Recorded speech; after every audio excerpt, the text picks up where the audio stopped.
நமக்கு கொடுத்த வேத வசனம் 1 கொரிந்தியர் புஸ்தகம் 3ஆம் அதிகாரம் 15ஆம் வசனம். 1 கொரிந்தியர் புஸ்தகம் 3ஆம் அதிகாரம் 15ஆம் வசனத்தை கூட வாசிக்கிறேன். ஒருவன் கட்டினது வெந்து போனால் அவன் நஷ்டமடைவான். என்னப்பா வெந்து போனால் அவன் நஷ்டம். ஒன்று கட்டினது அது வெந்து போனால் அவன் நஷ்டம். அவனோ ரட்சிக்கப்படுவான். அதுவும் அக்கினி தணல் பட்டு தப்பினது போல் இருக்கும். ஆனால் நஷ்டப்படுவான். ஒருவன் ஒரு வீட்டையோ ஒரு ஆலயத்தையோ ஒரு பில்டிங்கோ கட்டினது வெந்து போனால், அது தீயினால் சுடப்பட்டு வெந்து போனால் அவன் நஷ்டமடைவான். அது கட்டாய் நஷ்டமடைவான். அவனோ ரட்சிக்கப்படுவான். அதுவும் அக்கினியில் தணல் பட்டு தப்பினது போல் இருக்கும். நான் ஒரு காரியத்தை சொல்லுகிறேன். இந்த இடத்துல அவர் சொல்லுகிறார், என்னடா இது காலையிலே இன்னைக்கு நல்ல வார்த்தை கேட்கலாம், இன்னைக்கு தேவன் நல்ல வார்த்தை பேசுறார் என்று நம்ம காத்திருந்து வரும் பொழுது நஷ்டம் என்ற வார்த்தைகிறாரே என்று உங்களுக்குள்ளே வார்த்தை கவனிக்கிறவர்களா இருப்பீர் என்று சொன்னா, வார்த்தை மேல் உறுதியா இருப்பீர் என்று சொன்னா, வார்த்தையில் நீங்க சிந்திப்பீர் என்று சொன்னா உங்களுக்கு இது உணர்ந்திருக்கும். ஆனா உங்களுக்கு ஏனத்தான எவன் செத்தான் என்று வருகிறவர்களுக்கு உங்களை பத்தி ஒண்ணும் தெரியாது. சத்தம் வாயில் வெத்தலை பார்க்க வைக்கிறாரோ நீங்க அமர்ந்து இருக்கிறவர்களுக்கும் இது ஒன்றும் புரியாது. வார்த்தைக்கு ஜீவன் உண்டு. என் வார்த்தை, என் வசனமே இறுதி நாளே உன்னை நியாயத்திற்கும் என்று சொன்னது. அப்ப வார்த்தைக்கு வார்த்தை தான் சத்தியம். சட்டம் இயேசு, வார்த்தை தான் தேவன். அதனால தயவு செய்து சொல்லுகிறேன், வார்த்தைக்கு அப்படிப்பட்ட அதிகாரம் இருக்கிறது. ஒன்று புரிந்து கொள்ளுங்க. என்னடா இது நஷ்டம் என்ற தலைப்பை இன்னைக்கு பேச முன்விட்டு வருகிறார்களே, என்ன காரியம் இருக்கு என்று உங்களுக்கு உணர்ந்திருந்தா நீங்கள் ஆவிக்குரிய கர்த்தருடைய ஊழியக்காரர்களாக இருப்பீர்கள். நீங்கள் இன்னவரை உணராதீர்கள் சொன்னால் நீங்களே புரிந்து கொள்ளலாம். உங்களுக்கும் வெளியில் இருக்கிற மக்களுக்கும் ஒரு துளி ஒரு எல் அளவு கூட வித்தியாசம் இல்லை என்று சொல்லி நீங்களா இது மட்டுமல்ல, இனிமேலும் இப்படியே தான் இருப்பீர்கள். உங்களுக்கு அந்த வார்த்தை அப்படியேதான் படிக்கும். ஏன்னு சொன்னா நீங்களா சபைக்கு வருகிறது பிரோஜனமற்ற காரியம். காரணம் தச்சு ஒரு அழில சொல்லுங்க, ஒரு அழில சொல்லுங்களேன், அது கூட தட்டுவாங்க. ஏன்னு சொன்னா அவ்வளவுதான் ஞானம், அவ்வளவுதான் ஞானம். எதுக்கு நான் சொல்லுகிறேன்? மறுபடியும் வாசியாத வசனத்தை. ஒருவன் கட்டினது வெந்து போனால், என்னப்பா வெந்து போனால் அவன் நஷ்டமடைவான். அவனோ ரட்சிக்கப்படுவான். அதுவும் பாருங்க, அது வெந்து போனால் நஷ்டமடைவான், அவனே ரட்சிக்கப்படுவான். அதுவும் அக்கினியில் தணல் பட்டு தப்பினது போல இருக்கும். நல்ல கவனிங்க. என்ன கருத்து சொல்ல வருது சொன்னா, ஒரு பில்டர்ஸ் ஒரு பில்டிங் கான்ட்ராக்ட் எடுக்கிறான், ஒரு கான்ட்ராக்டர் ஒரு ஓனர் எடுக்கிறான். அந்த அவனுக்கு பாருங்க முதல் அவனே கொடுக்கிறான், ஒரு முன்பண தொகையை கொடுக்கிறார்கள். அவனுக்கு ஒரு பாருங்க ஒரு இடத்தை, ஒரு ஓனர் ஒரு இடத்தை காண்பிக்கிறான், இந்த இடம் என்று சொல்லி. இந்த இடத்துல ஒரு மாடலை கொண்டு வந்து எனக்கு இந்த அமெரிக்கன் நாடுகளிலே இருக்கிற வீடை போல எனக்கு இங்க ஒரு வீடு கட்டி கொடுக்க வேண்டும், அந்த வீட்டுடைய புகைப்படம் இருந்தா என்று கொடுக்கிறார்கள். அவன் உள்ளுக்குள்ள எத்தனை ரூமு, ஒரு ஆளு, ஒரு கிச்சன், இப்படி போன்ற ஒரு வகைகளிலே எனக்கு இன்டர்வியூ எல்லா காரியங்களும் இருக்க வேண்டும் என்றும் சொல்லிவிடுகிறார்கள். அப்ப சொல்லிவிட்டு அந்த காரியத்தையும் கொடுக்கிறார்கள். அதுக்குண்டான பணத்தை வந்து முன்பணமாய் தொகையை கொடுக்கிறார்கள். மீதி பணத்தை எல்லாமே வந்து அந்த கான்ட்ராக்டர் போட்டு செய்கிறதா இருக்கிறது. இறுதியிலே இன்ஸ்ட்ருமெண்ட் போட்டு அது முடித்து கையிலே சாவி கொடுக்கும் பொழுது மொத்த பணத்தை வாங்கி கொண்டிருப்பார்கள். நிறைய இடத்துல இப்படித்தான் பாதி பணத்தை வாங்கி கொண்டுதான் வேலையை ஆரம்பிப்பார்கள். இப்படி இருக்கும் பொழுது அப்போ அவனுடைய அந்த கான்ட்ராக்டர் சூப்பர்வைசர், அந்த கான்ட்ராக்டர் மேஸ்திரி, அந்த கான்ட்ராக்டர் ஓனர் என்ன செய்வான்னு சொன்னா, ஒரு மேஸ்திரியை பார்த்து, ஒரு கொத்தனாரை பார்த்து, ஒரு இன்ஜினியரை பார்த்து, அவங்களுக்கு என்ன பிளான் கொடுக்கணுமோ, யார் யார் காரியத்தை செய்வார்களோ அவர்களை குறித்து சீராய் செய்கிறாங்க. அதுல எல்லாத்தையும் நல்லா கவனிங்க. அதுல உண்மையா கொடுக்கிற பணத்திற்கும் அவன் பேரு பெருமையா நிற்கும்படிக்காகவும் அதுல கரெக்டான அளவு சிமெண்ட்டை கலந்து, கரெக்டான காரியத்தை கரெக்டான கேஜான கம்பியை போட்டு, எல்லாம் இன்டீரியல் ஒர்க் எல்லாம் ஒரு ஒரிஜினலான பொருளை போட்டு, அவன் கேட்ட மாடலே, கேட்ட நிறத்திலே, கேட்ட எல்லாத்தையும் அனுப்பிட்டா அந்த வீட்டுடைய எஜமா, வாங்க போற எஜமா என்ன செய்வா, அவன் சந்தோஷப்பட்டு கேட்ட காசு கொடுப்பான். இல்லைன்னு சொன்னா அவன் நல்லா இருக்கிறதை பார்த்து ஒரு 10 ரூபாய் கூடுதலாக கொடுப்பான், எனக்கு திருப்தியா கொடுத்தேன் சொல்லி. அப்படிப்பட்ட காரியம் இருக்கும். ஆனா அதை சோதித்து பார்ப்பார்கள். அந்த ஒரு பில்டிங் கொடுத்தாங்கன்னா ஒரு 2 வருஷம் 3 வருஷம் சோதனைக்காக கொடுக்கப்பட்டிருக்கும். அப்படி சோதனைக்கு கொடுக்கப்பட்டதா இருக்கும்னு சொன்னா அந்த சோதனை காலத்துக்கு ஒரு 3 ஆண்டு மெயின்டெனன்ஸ் ஒர்க் பாப்பேன்னு சொல்லுவாங்க. நல்லா புரிஞ்சுக்கொள்வாங்க. வேற வீடு வாங்குறவங்க தெரிஞ்சிருப்பாங்க. 3 வருஷம் மெயின்டெனன்ஸ் சொல்லுவாங்க. அந்த 3 வருஷம் மெயின்டெனன்ஸ் வேலையில வெடிப்பு வந்தா, ஏதாவது விரிசல் வந்தா, வேற ஏதாவது பெரிய ஃபால்ட் எல்லாம் வந்துடா அந்த கான்ட்ராக்ட்காரன் காசுக்கு கொடுத்துட்டு அந்த வீடு இடிச்சுட்டு திருப்பி கட்டுவாங்க. நல்லா புரிஞ்சுக்கொள்ளுங்க. அந்த 3 ஆண்டு வரை இந்த ஃபால்ட் சின்ன சின்ன கண்டுனா கிடையாது. நாட்டுக்கு முழுக்க அந்த ஓனருக்கே சொந்தமாயிடும். இவனுக்கு மொத்த பணமும் வந்துடும். எந்த ஒரு கேஸும் கையும் இருக்காது. கரெக்டா இருப்பான். இதுதான் உலகத்தரமான காரியம்.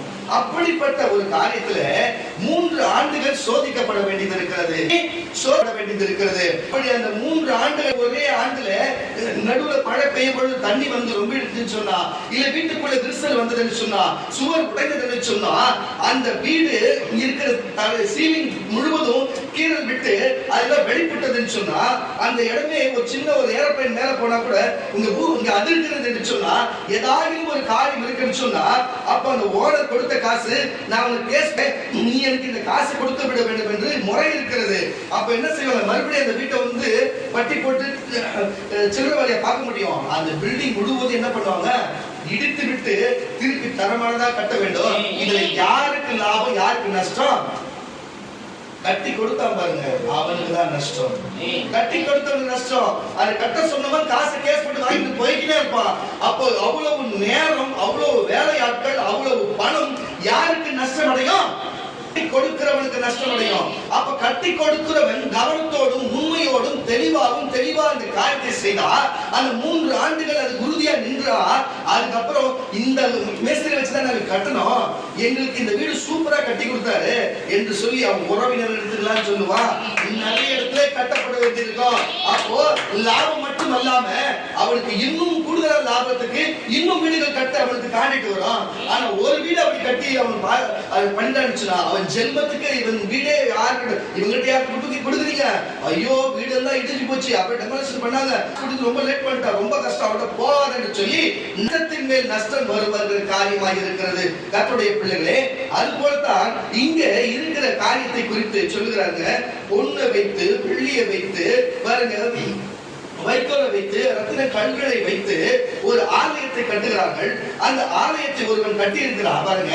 அந்த ஆலயத்தை இடித்து போட்டா தேவன் என்ன செய்வார்? அதை இடித்து போடுறது கட்டாயம் இடித்து போடுவார். ஒரு காரியத்தை சொல்லு பாருங்க, நஷ்டமான காரியம் எங்கிருந்து வருகிறது? ஒருவன் செய்கிற வேலையை செய்தா அப்படி நஷ்டம் வரும். அது ஏன் நஷ்டது? தேவன் சோதித்தாரு, எதனால அப்படிப்பட்ட சோதனை காரியம் நடக்கிறது என்று முழுசா இப்ப வேற வசனத்திலிருந்து நம்ம பார்க்கலாம். உங்களுக்கு வச்சுட்டேன். இப்ப அந்த வசனத்தை உங்களுக்கு போதிச்சா உங்களுக்கு தெளிவா புரியும். 17 வசனம் வாசிச்ச படி ஒரு 13 வாசி.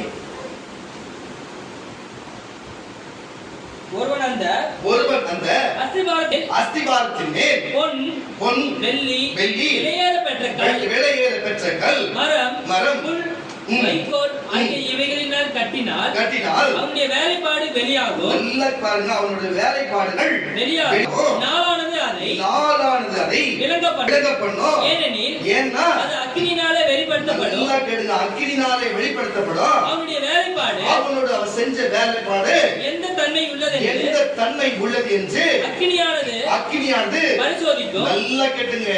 அப்படி அவங்க செய்த அந்த நாட்களில் செய்த அக்கினியால் சோதிக்கப்பட்ட உடனே அது உறுதியாய் நின்றது என்று சொன்னா, அவன் அவ்வளவு அஸ்திபாரத்தை நல்ல வலுவாய் போட்டு அந்த வீடு அது அப்படிப்பட்ட ஒரு உறுதியா இருக்கிறதுனாலே அதுக்கு போய் தங்க போறவனுக்கு லாபமா இருக்கிறது, அந்த வீடு கட்டி கொடுக்கிறவனுக்கு லாபமா இருக்கிறது. அது தீயினாலே வாட்டும் பொழுது அது பொசுங்கி ஒன்றுமில்லாத போகிறது என்று சொன்னா, அதை கட்டி கொடுத்தவனுக்கு என்னவா இருக்கிற நஷ்டத்தில் வருகிறது. வாசிய வசனத்தை, அதன் மேல் ஒருவன் கட்டினது நிலைத்தால் கூலியை பெறுவான். என்னப்பா கூலியை பெறுவான். அவன் கட்டினதுக்குண்டான அந்த கூலியின் லாபத்தை பெறுவான். ஒருவன் கட்டினது வெந்து போனால் அவன் நஷ்டமடைவான். அவனோ ரட்சிக்கப்படுவான். அதுவும் அக்கினியில் தள்ளப்பட்டு தப்பினது போல் இருக்கும். நீங்கள் தேவனுடைய ஆலயமாய் இருக்கிறீர்கள் என்று தேவனுடைய ஆவி உங்களில் வாசமாய் இருக்கிறதா என்று அறியாது இருக்கிறீர்களே. அழுது கொஞ்சம் நான் பார்த்து வெளியிட்டு போயிடுவாங்கப்பா, டிஸ்டர்ப் பண்ணாதீங்க. வாசிப்பா. ஒருவன் தேவனுடைய ஒருவன் ஆலயத்தை கெடுத்தால் அவனை தேவன் கெடுத்தார். இதுதான் விஷயம். ஊழியக்காரனையோ இந்த சபையோ கர்த்தருடைய பிரசன்னம் சொல்லுகிற இந்த சபைக்கு தலையே இருக்கிறாரு. அப்போ இந்த ஆலயத்தை ஒருத்தன் கெடுத்தா சொல்லு வாசி. தேவன் கெடுப்பார். தேவன் பண்ண முட்டியா அந்த அசந்த. அப்புறம் நான் ஒருவன் ஆலயத்தை கெடுத்தார். ஒருவன் தேவனுடைய ஆலயத்தை கெடுத்தார். அவனை தேவன் கெடுப்பார். தேவனுடைய ஆலயம்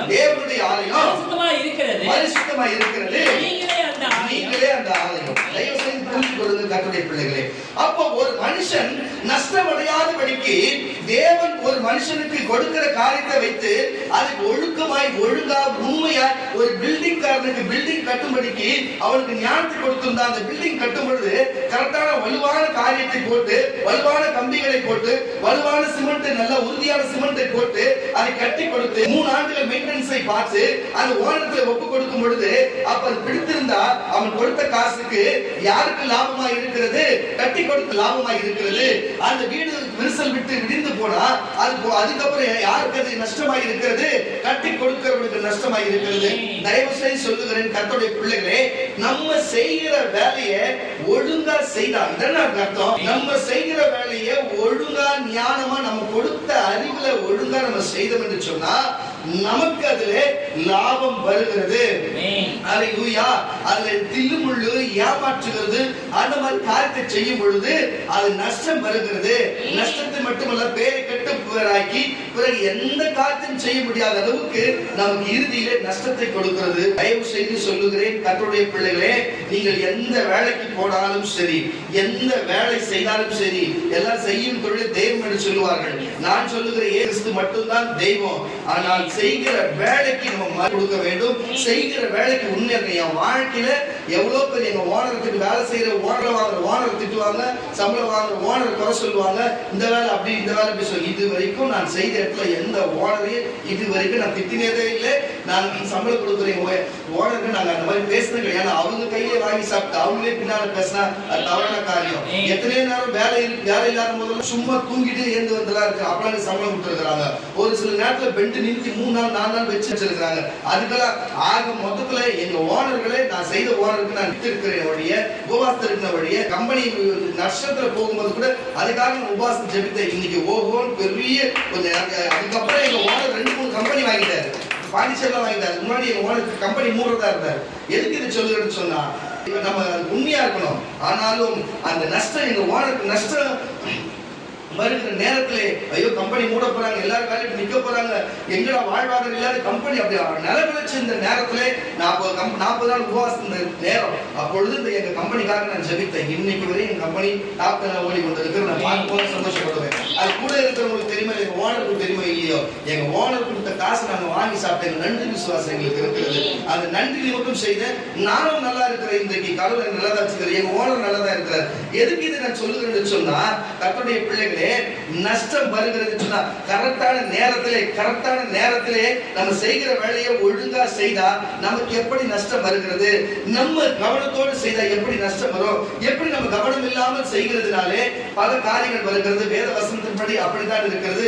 மறுபடியும் அந்த 13-12 வாசியா 12-15 பேர் டக்கு வாசி. ஒருவன் அந்த அஸ்திபாரத்தின் மேல் பொன் வெள்ளி எத்தனை வசனம்? 12. சரி 11 வாசி. கொஞ்சம் பண்ணிட்டு போடப்பட்ட அஸ்திபாரமாகிய இயேசு கிறிஸ்துவை அல்லாமல் வேறே அஸ்திபாரத்தை போட நல்லா புரிஞ்சுக்கணும். அப்ப நம்மளோட அஸ்திபாரம் நம்பிக்கை எங்க இருக்குது? ஒருவன் நஷ்டமாவாதபடிக்கு முதல் ஒரு இடத்தை செய்கிறான்னு சொன்னா, ஒரு தொழில் செய்கிறான்னு சொன்னா, ஒரு வாகனம் ஓட்டுகிறான்னு சொன்னா, ஒரு வியாபாரம் செய்கிறான்னு சொன்னா, ஒரு நிறுவனம் ஆரம்பிக்கிறான்னு சொன்னா, ஒரு எது காரியம் செய்தா, ஒரு வேலைக்கு போறேன்னு சொன்னா முதல் அஸ்திபாரம் இயேசுவே. அஸ்திபாரம் அவர் பாரச்சிட்டு நீங்க தான் இதை நடத்தணும்னு சொல்லிட்டு முதல் அஸ்திபாரம் இயேசுவே என்று சொல்லி வாசி. ஒருவனாலும் கூடாது. ஒருவன் அந்த அஸ்திபாரத்தின் மேல் பொன் வெள்ளி விலையேற கல் மரம் புல் வைக்கோல் ஆகிய இவைகளை கட்டினால் வேலைப்பாடு வெளியாகும். அவனுடைய செய்கிற வேலை எல்லாம் வெளியே தெரியும். நாளானது அதை விளங்க பண்ணும். செய்கிற தொழிலும் செய்கிற வேலையும் அவன் அவ்வளவு மத்தியாசம் தெரிய பண்ணணும்.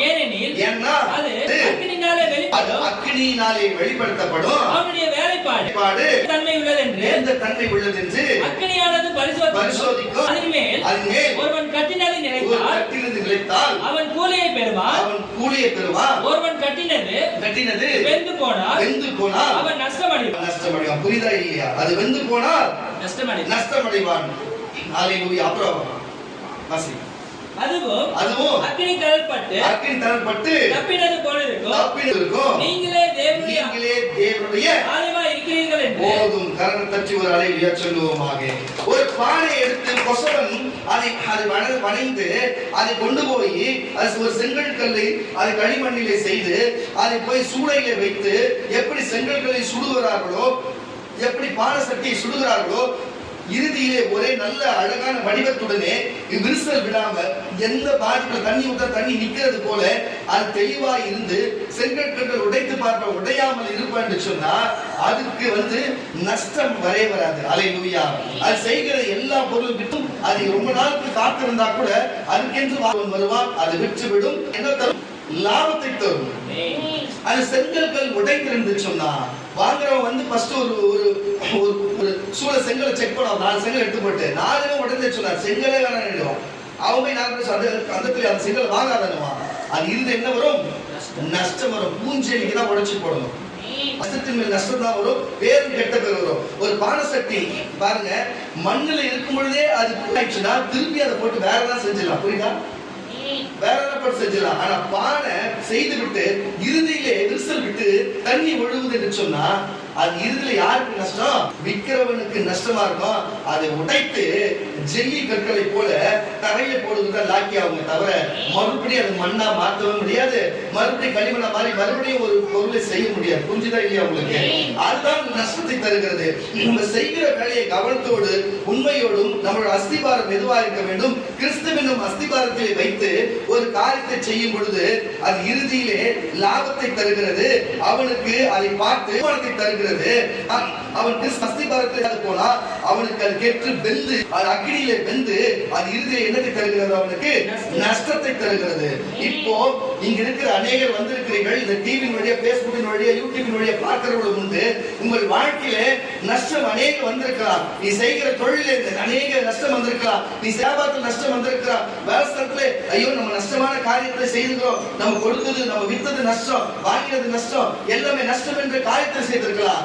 கரெக்ட் தான். நீ செய்கிறதெல்லாம் சரிதான், எல்லாமே நஷ்டம் தான். ஆனா தீர்க்க தரிசனத்திலே முறையிட்டாயா? நீ தீர்க்க தரிசனத்தை சொன்னாயா? தேவனுக்கு அஸ்திபாரமாய் போட்டு தேவன் பேரில் அதை செய்தாயா? நீங்களே சொல்லுங்களேன். தேவன் பேரில் அதை செய்தாயா? தரிசனத்திலே கேட்டாயா? சொல்லுங்க. சவுல் தீர்க்கதரிசியை பார்த்தார். நல்லா கவனிங்க. சவுல் தீர்க்கதரிசியை பார்த்தார். தீர்க்கதரிசி கூட தேடி பேசினார். காரியத்தை தெரிந்து கொண்டாரு. அப்படிப்பட்ட ஆட்கள் இருக்கிறதா? கண் முன்னாடி இருக்கும் பொழுது பக்கத்துல தீர்க்கதரிசிக்கு இருக்கும் பொழுது ஆனா அவர்களுடைய சரீரத்தை கொழுப்பு நிமித்தம் நீங்களுக்கு மனம் வந்ததற்கு கண்கள் படித்திருந்ததா? உங்கள் காலில் கொழுப்பு படித்திருந்தா? நீங்களே அதை புரிந்து கட்டுரையிலே உங்களுக்கு நஷ்டம் வந்து விட்டது. நீங்கள் நஷ்டம் உன் அஸ்திபாரத்தை போட்டாயா? என்ன செய்தாரா? செய்ய சொன்னாரா? நீ செய்தாயா? அப்புறம் எப்படி வந்தா தேவன் வைக்க முடியும்? நஷ்டம் என்று சொல்லி பரிந்து இதுக்காக அந்த காரியத்துக்கு நீங்கள் எப்படி தேவன் பார்வையில் நிற்க முடியும்? தயவு செய்து கர்த்தருடைய பிள்ளைகளே, செய்யலாம் எது தவறு என்று தெரியாமல் செய்துவிட்டு அதிலே நஷ்டம் வந்ததுக்கு மட்டும் ஐயோ வந்துச்சு நஷ்டம் வந்து சொன்னா இது என்ன காரியம்? இதுல என்ன கிடைக்கும்? என்னதான் உங்களுக்கு இருக்கிறது? தயவு செய்து கொஞ்சம் நடக்க வேண்டும் பிள்ளைகளே. தயவு செய்து புரிந்து நீங்க நடக்கும். கொஞ்சம் கொடுத்தாகும் 21 யாத்திராகம புஸ்தகம் 21 வசனத்தை கூட வாசிக்கலாம். திரும்ப எழுந்து வெளியே தன் ஊரை பிடித்துக் கொண்டு நல்லா இந்த விஷயம் உங்களுக்கு ஒரு காரணத்தை சொல்லுகிறேன் பாருங்க. ஒரு கார் வீட்டில வைத்து ஜெபிக்காம இருக்கிறது, நிறைய சோம்பேறித்தனம் ஜெபிக்காம இருக்கிறது, போய் ஒரு விபத்தை பண்ணி விடுகிறது. ஒரு ஆட்டோ வாகனத்தில் இருக்கிறோம், வீட்டில் இருக்காம இருக்கிறது, வேற மனுஷன் 2 சக்கர வாகனம் இருக்கிறோம், பெரிய வண்டி வச்சு வைக்கணும், சின்ன வண்டி ஜெபிக்கிறது நீட்டு இருப்ப எவனாக்கும் நீட்டம் இருக்கும் விடுவான் இல்லையா? ஆக மொத்தத்துல கவனத்தை வைத்திருக்கிறோம் என்று சொன்னா ஒரு கவனமா இருக்க வேண்டும். கவனமா இல்லையா?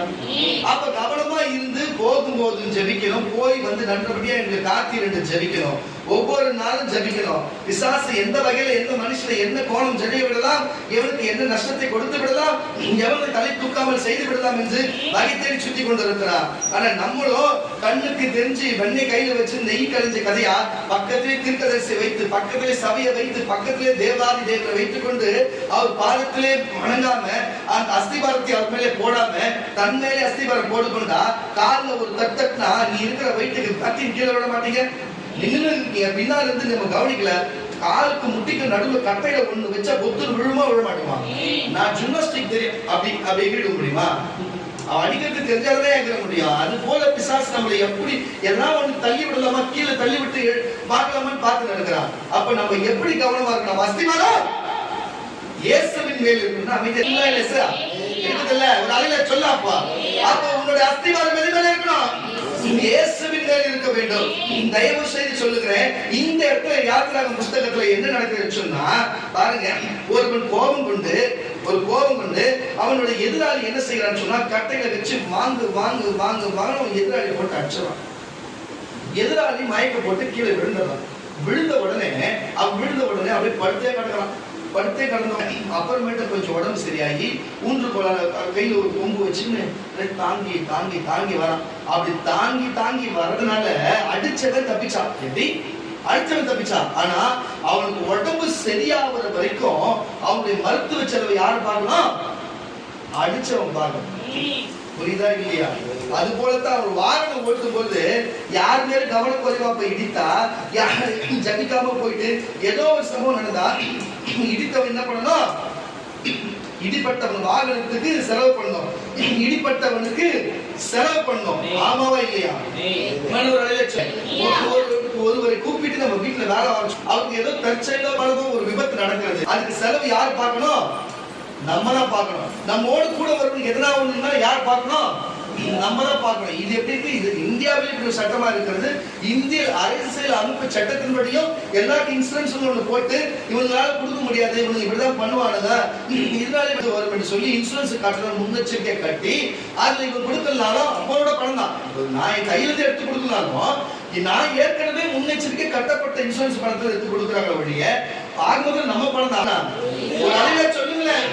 அது போல சட்டத்திட்டம் ஏற்கனவே மோசை நியாயப்பிரமாணத்தில் இப்படிப்பட்ட ஒரு சட்டத்தை வைத்திருக்கிறார். நான் உங்களுக்கு சொல்லுகிறேன், நீ அஸ்திவாரத்தை ஒழுங்கா இயேசுவின் மேல் போட்டு ஒழுங்கா ஜெபித்து விட்டு எச்சரிக்கையாய் போட்டு நம்ம கவனத்தோடு போகும் பொழுது அப்பொழுது எந்த விபத்து வரும் சொல்லு. விபத்துக்கு உண்டான காரணம் ஸ்ட்ரெயிட்டா வந்தாலும் நம்ம அன்றைக்கு நேரம் பார்த்து இடது பக்கம் போயிருப்போம், வலது பக்கத்துல போய் விபத்தாயிருக்கோம். ஐயோ நம்ம வழக்கமா போகிற வழியாச்சே, இந்த நேரத்துல அங்கதானே நம்ம நிற்போம், இன்றைக்கு நம்ம அங்கு போகாத தப்பித்தோம் என்ற அர்த்தம் இல்ல. இயேசுவை அவிட விட்டு வேற கொண்டு போயிருக்கிற அர்த்தம். நீங்கள் வைத்திருக்கிற உங்களுடைய பாருங்க, உங்களுடைய நம்பிக்கை நிமித்தம் தேவன் அப்படிப்பட்ட காரியம் செய்கிறார். அஸ்திபாரம் யார் மேல இருந்ததுனால? இயேசுவின் மேல இருந்ததுனால. அப்போ ஒருத்தர் விபத்து செய்தாலும், ஒருத்தரை கோபப்பட்டு ஒருத்தரை அடித்தாலும், கோபப்பட்டு குத்தினாலும், அவன் செத்தாலும் நமக்கு தான் நஷ்டம், அவன் பிழைத்துக் கொண்டாலும் நமக்கு தான் நஷ்டம். ஏன்னா அவன் முழு சுகமாகிற வரைக்கும் அவனுடைய வைத்திய செலவு யார் பார்க்கணும்? அடிச்சவன் தான் பார்க்கணும். அவன் தப்பே பண்ணிருப்பான், அவன் எல்லாமே செய்திருப்பான். கோபத்துல அடிச்சு போட்டல, விழுந்துட்டால, அவன் பெட் ரெஸ்ட் எடுக்கிறாள், அது வரைக்கும் அவன் உணவும் மருந்து யாராய் கொடுக்கணும்? அடிச்சவன் தான் கொடுக்கணும். இது முறையா இருக்கிறது, அரசியல் இருக்கும். அப்ப நம்ம அந்த நேரத்துல கோபப்படாம அந்த நேரத்துல அமைதியா இருந்து அவனுக்கு காரணத்தோடு ஜெபித்து ஜபத்துல அவனை வைத்து இந்த மாதிரி செய்கிறான்னு சொல்லி ஜபத்துல வைக்கும்போது கர்த்தரை வச்ச கர்த்தரை கேட்கிறவன் யாருங்கிறா சொல்லுங்க? கர்த்தர் ஒரு மனுஷன் அடிச்சா கேட்கிறவன் யாருக்கிறா? நீ அடிக்கனாலும் பக்கத்துல இருக்கிறவன் தெரியாதவன் போட்டு பொழந்தா உங்களை கேஸ் வரப்போதா? ஆக மொத்தம் நீ செய்ய வேண்டிய காரியத்தை யாரோ செய்வாங்க. என் வாழ்க்கையில அப்படிப்பட்ட காரியத்தை நான் பார்த்திருக்கிறேன். பாருங்க, நம்ம சபையில நம்ம பேசுகிறதை போன்ல ரெக்கார்ட் செய்து அதை போய் பின்னால் கொடுத்து எங்களுக்கு ஒரு பெரிய ஒரு பிரச்சனை உண்டு பண்ணணும் என்று வந்தார்கள். அவந்திருக்கும் கூட ரெக்கார்ட் பண்ணிருக்கிறது நான் சொல்லி கொண்டு பேசுறதுக்கு அப்புறம் காலை செவுத்து மேல கொண்டு திமுறாய்க்கு ஆண்கள் என்று வித்தியாசம் தெரியாதவர்கள் பார்த்தேன். இன்னைக்கு எந்த காரியத்தை செவுத்து மேல வைத்திருந்தாங்க, நீங்க ஓடக்காரன் என்று பெயர் எடுத்து இன்னைக்கு புருஷனை விட்டு ஓடி போன சூழ்நிலை வந்ததுக்கு அப்படிப்பட்ட காரியத்தை புரிதா இல்லையா? யாருக்கு பெரிய ஒரு பைல்வான் ரங்கநாதன் போல ஒரு பெரிய காரியத்தை செய்துவிடணும்னு சொன்னா கர்த்தர் நொண்டியாக்கி இன்றைக்கு சிறையில தள்ளும்படி கர்த்தர் வைத்திருக்கிறார். புரிந்து கொள்ளும் கர்த்தருடைய பிள்ளைகளே, யாரும் கர்த்தர் சுமோட மாட்டார். நினைச்சிருந்தா கதவு தாப்பல் போட்டு எல்லாரும் அச்சு வாங்கி அனுப்பி முடிஞ்சிருக்கோம். முடியாத ஒண்ணும் கிடையாது. ஒரு போன் பண்ணிதான் பசங்க 2-3 பசங்க உடையாந்து எல்லாரும் இங்கே தொப்பையாக்கி அமைச்சிருப்போம். ரத்தத்தோட தொப்பையா அமைச்சிருக்க முடியும், செய்யல. ஏன் இதை பேசுறதுன்னா இங்க வலுவில்லாத இல்லை, யாரும் இல்லாம இல்லை. நான் சொல்றது உங்களுக்கு புரியுதா இல்லையா? தேவனுக்கு கட்டுப்பட்டு இருக்கிறோம். அல்லேலூயா. தேவனுக்கு கட்டுப்பட்டு இருந்து தேவன் பார்வைக்கு அதை விட்டு விட்டோம். இன்னைக்கு யாரும் எந்த கேஸும் கிடையாது. நான் தான் செய்ததுக்கு எந்த ஆள் கிடையாது. ஆனா நடந்தது இல்ல. யாருக்கு நஷ்டம்? அவங்களுக்கு நஷ்டம். இங்க வந்தது நிமித்தம் வாழ்க்கை போச்சு இல்ல. யாருக்கு பண்ண வந்த உன் வாழ்க்கையே போச்சு இல்ல. எந்த குடும்பத்துக்கு சப்போர்ட் பண்ண நீங்க அந்த குடும்பத்தோட சேர முடியாது போச்சு இல்ல. யாருக்கு பெரியாள் நினைச்சிருந்தீங்க, இன்னைக்கு அவங்க ஒண்ணுமே டெம்மி ஆயிட்டால. புரியல இல்லையா உங்களுக்கு? எதுக்கு இதை நான் சொல்றேன்னு சொன்னா, யாருக்கிட்ட வச்சுக்கிறோம், எந்த இடத்துல வச்சுக்கிறோம், யாரோட இடம், இது யாரோட எல்லை என்பதை புரிந்து கொள்ள வேண்டும். புரியாத செய்துவிட்டு நீங்க மென்டல் போல சுத்தி கொண்டு இருக்கிறாங்கன்னு சொன்னா நீங்களே புரிஞ்சு கொள்ள. கத்துடைய யாருக்கு நஷ்டம்? அவங்க குடும்பத்துக்கு தான் நஷ்டம். இன்னைக்கு எனக்கு நஷ்டம் கிடையாது, லாபம் கிடையாது. நான் இருக்கிறது போட்டு அப்படி எப்போ இருந்தோம் அப்படியே தான் இருக்கிறேன். எனக்கு எந்த மாதிரி என்ன ஒன்று 2 புது சட்ட பசங்க நான் போட்டுப்போம், அவ்வளவுதான் வித்தியாசம். வேற எந்த மாதத்துல. ஆனா யாருக்கு நஷ்டம்? அவர்களுக்கு தான் நஷ்டம். அது போல சொல்லுகிற கர்த்தருடைய பிள்ளைகளே, நீ எதுவும் செய்யாதையா, நீ எதுக்கியா செஞ்சுட்டு நீ எதனா சண்டை போட்டு நீ எதனா திட்டு கெட்ட பேர் வாங்கறதுக்கு நீ எதனா ஆக்சுவலி ஜெயிலும் கேஸ் அறிஞ்சிட்டு கடவுளோட பார்வைக்கு நீ அப்படி செஞ்சதால அந்த ஒரு பாவத்தை சுமந்து வேதத்தின் படிக்கு நம்ம அவனுக்கு மருத்துவ செலவு கொடுக்கணும், நம்ம அவனுக்கு உணவு போட்டு அவன் நல்லா ஆகுற வரைக்கும் நம்ம பார்க்கணும். நம்ம தலையத்தா அது என்னது? உன் கோபத்தை அவன் பண்ண தப்புக்கு உன் கோபத்தை அடிச்சதுக்கு யாருக்கு நஷ்டம்? அவனுக்கு தான் லாபம். அடிக்க அவர் தப்பு பண்ணதுக்கு அவருக்கு படுக்க வச்சு அவருக்கு மருந்து போட்டு விட்டு அவருக்கு சாப்பாடு கொடுத்து அவர் புஷ்டியாக்கி அனுப்புறது அவருக்கு லாபம். தப்பு பண்ணவருக்கு லாபம் ஆகுது. ஆனா கோவப்பட்டு செஞ்சுட்டானு நம்ம வச்சுக்கணும் வச்சுக்க, கோவப்பட்டு நம்ம பேசணும் வச்சுக்க, நஷ்டம் யாருக்கு வருது? பணம் நமக்கு தான் வருது நஷ்டம். வாயில திட்டதுனால நமக்கு நஷ்டம், அடிச்சதால நமக்கு நஷ்டம், ஒருத்தங்கிட்ட போய் சொன்னதால நமக்கு நஷ்டம். இறுதியில இப்படிப்பட்ட காரியங்களுக்கு நம்ம பேசணும், நமக்கு தான் நஷ்டம். நம்ம என்ன ஜபித்து இருக்கணும். அல்லேலூயா. இங்க அந்த காரியம் செய்யாதனால என்ன காரியம் நடக்குது? பாருங்க வாசிக்கிற வசனத்தை திரும்ப எழுந்து தன் ஊன்றுகோலை பிடித்துக் கொண்டு நடமாடினான். அடித்தவன் ஆக்கினைக்கு நீங்களாய் இருப்பான். ஆனாலும் அவன் வேலை மெனக்கெட்டு நஷ்டத்தை கொடுத்து அவன் நன்றாய் குணமாக்கி விட கடவன். ஒருவன் தனக்கு அடிமையாய் இருக்கடவன். முன்னாடி இருந்து வாசி. எத்தனை வருஷம் வாசிச்சா? 19 வாசியா? 18 வாசி. புரியுது. மனிதர் சண்டை பண்ணி நல்ல ஒரு மனுஷனுக்குள்ள ஒரு மனுஷன் சண்டை பண்ணி ஒருவன் மற்றொருவனை நல்ல கேட்டுங்க மற்றொருவனை கல்லால் எறிந்தாலாகிலும் கையால் அடித்தாலாகிலும் அவன் சாவாம கட்டிலில் கிடையாய் கிடந்து அவன் படுத்த படுக்கையா கிடந்து திரும்ப எழுந்து வெளியிலே ஊன்றுகோலை பிடித்துக் கொண்டு நடமாடினான். அடித்தவன் நல்ல கேட்டுங்க அடித்தவன் ஆக்கினைக்கு பாருங்க, அடித்தவன் சாவுக்கு ஆக்கினைக்கு நீங்களாகி தப்பிச்சிட்டான். அவன் செத்தானா இவனையும் கொண்டுடுவாங்க, தப்பிச்சிட்டான். ஆனாலும் தப்பிச்சது மட்டுமல்ல, அவன் வேலை மெனக்கெட்டு அவனுடைய வேலை மெனக்கெட்டு பணம் அவனுக்கு உணவு எல்லாத்தையும் மெடிக்கல் செலவு எல்லாத்தையும் பார்த்து நஷ்டத்தை கொடுத்து. யாருக்கு நஷ்டம் இது? அடித்தவனுக்கு நஷ்டத்தை கொடுத்து அவனை நன்றாய் குணமாக்கி விட கடவன். அப்போ நேரம் வேஸ்ட், டைம் வேஸ்ட், நாள் வேஸ்ட், பணம் வேஸ்ட். புரியுதா இல்லையா? நம்ம போய் சம்பாதிக்க கம்பெனிங்க என்ன இது இருக்கிறாங்களா இல்லையாப்பா? இங்க என்ன ஒரு அலையில ஆகணும்னு சொல்ல மாட்டீங்க? முன்னாடி இருக்காங்களா? அப்படின்னா ஒரு அலையில ஆகணும்னு சொல்ல மாட்டீங்க. நான் லாபம் வேணுமா? எப்படி ஒரு அலையில ஆகணும்னு சொல்ல மாட்டீங்களாப்பா? குளோபில் இருக்கா? என்னத்த சொல்றது? இருக்கிறவங்க தான் இல்லாதவங்க என்னத்த சொல்றது? ஒரு அலையில சொல்லுங்களேன், ஒரு அலையில சொல்லுங்க. நான் மறுபடியும் சொல்லுகிறேன், விருப்பத்தை இருந்தீங்கன்னா ஒழுங்கு கிளம்பிடுங்க எல்லாரும். எல்லாம் ஏது விழுமா? நீ வரனால எனக்கு ஒரு 10 ரூபாய் லாபமும் கிடையாது, நீங்க வரனால எனக்கு எந்த நஷ்டமும் கிடையாது. எனக்கு ஒண்ணு இங்க எப்பவும் பிரச்சனை கிடையாது. உன் நல்லதுக்கு நீங்க நல்லா போராடிக்கிறோம். நீங்க வந்து இங்க உட்கார்ந்து எங்களுக்கு தொலை கொடுத்துருந்தாங்க. கிளம்ப விழுமா? நல்ல இடத்துக்கு சேர நல்லா விஷயத்த சொல்லுங்க. ஒரு ஆமையாளர்களோட கண்ணை காமிச்சு பக்கத்துல ஒரு காரை காமிச்சு பக்கத்துல பேசுறீங்க. என்னையா ஒரு ஆமை ஒரு அலையில சொல்லு. முடியல பாருங்க, முடியல சொல்லு. வெளில போயிடு, முடியல வெளில போ. நான் சமைச்சு வைப்போம். வெளில போ.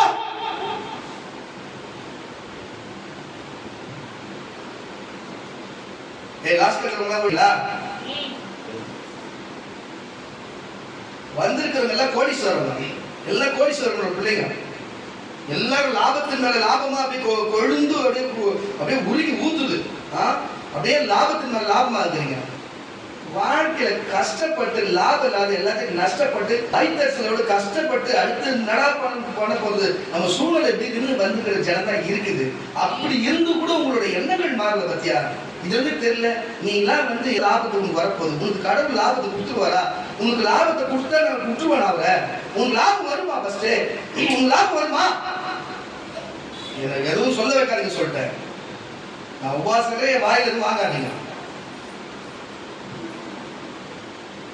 கடவுளுக்கு கீழ்படிய மாட்டீங்க, ஒரு தெய்வத்துக்கு கீழ்படிய மாட்டீங்க, வார்த்தைக்கு ஒரு ஒரு ஆவின் ஒரு அலையில சொல்ல மாட்டீங்க. ஒரு தெய்வத்துக்கு கீழ்படிய எதுக்கா சர்ச்சைக்கு வரீங்களா?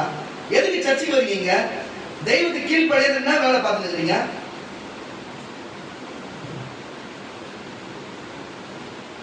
வாசிக்க கேட்ட வசனம்.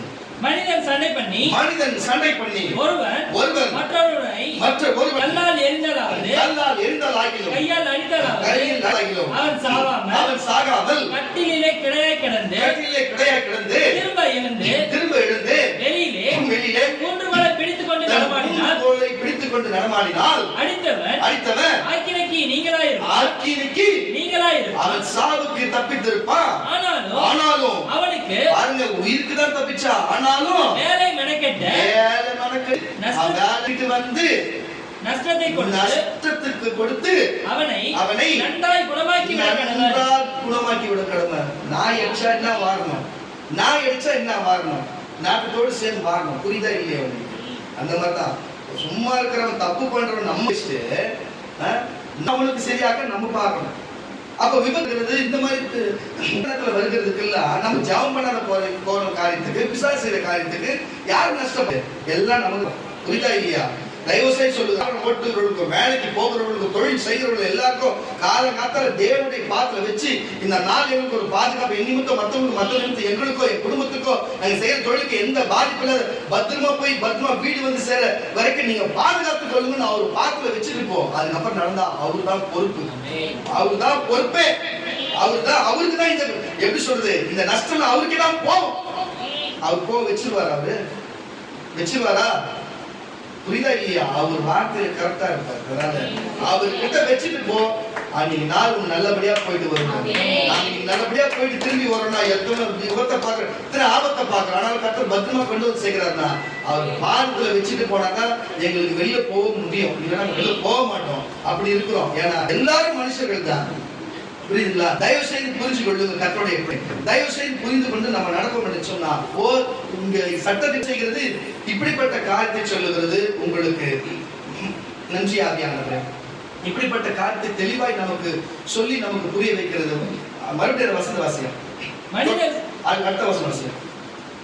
ஒருவன் தனக்கு அடிமையாலாவது தனக்கு அடிமையாலாவது கோலல் அடித்தாலால் அவனை கையால் இறந்து போனால் பலிக்கு பலி வாங்கப்பட வேண்டும். பாருங்க, ஒரு வச்சிருந்து அடிமைக்கு இந்த மாதிரி காரியம் செஞ்சா கூட அவனுக்கு பழி வாங்கினா ஒரு நாளாவது 2 நாளாவது உயிரோடு இருந்தால் அவர்கள் அவனுடைய பழிவாங்க வேண்டியதில்லை.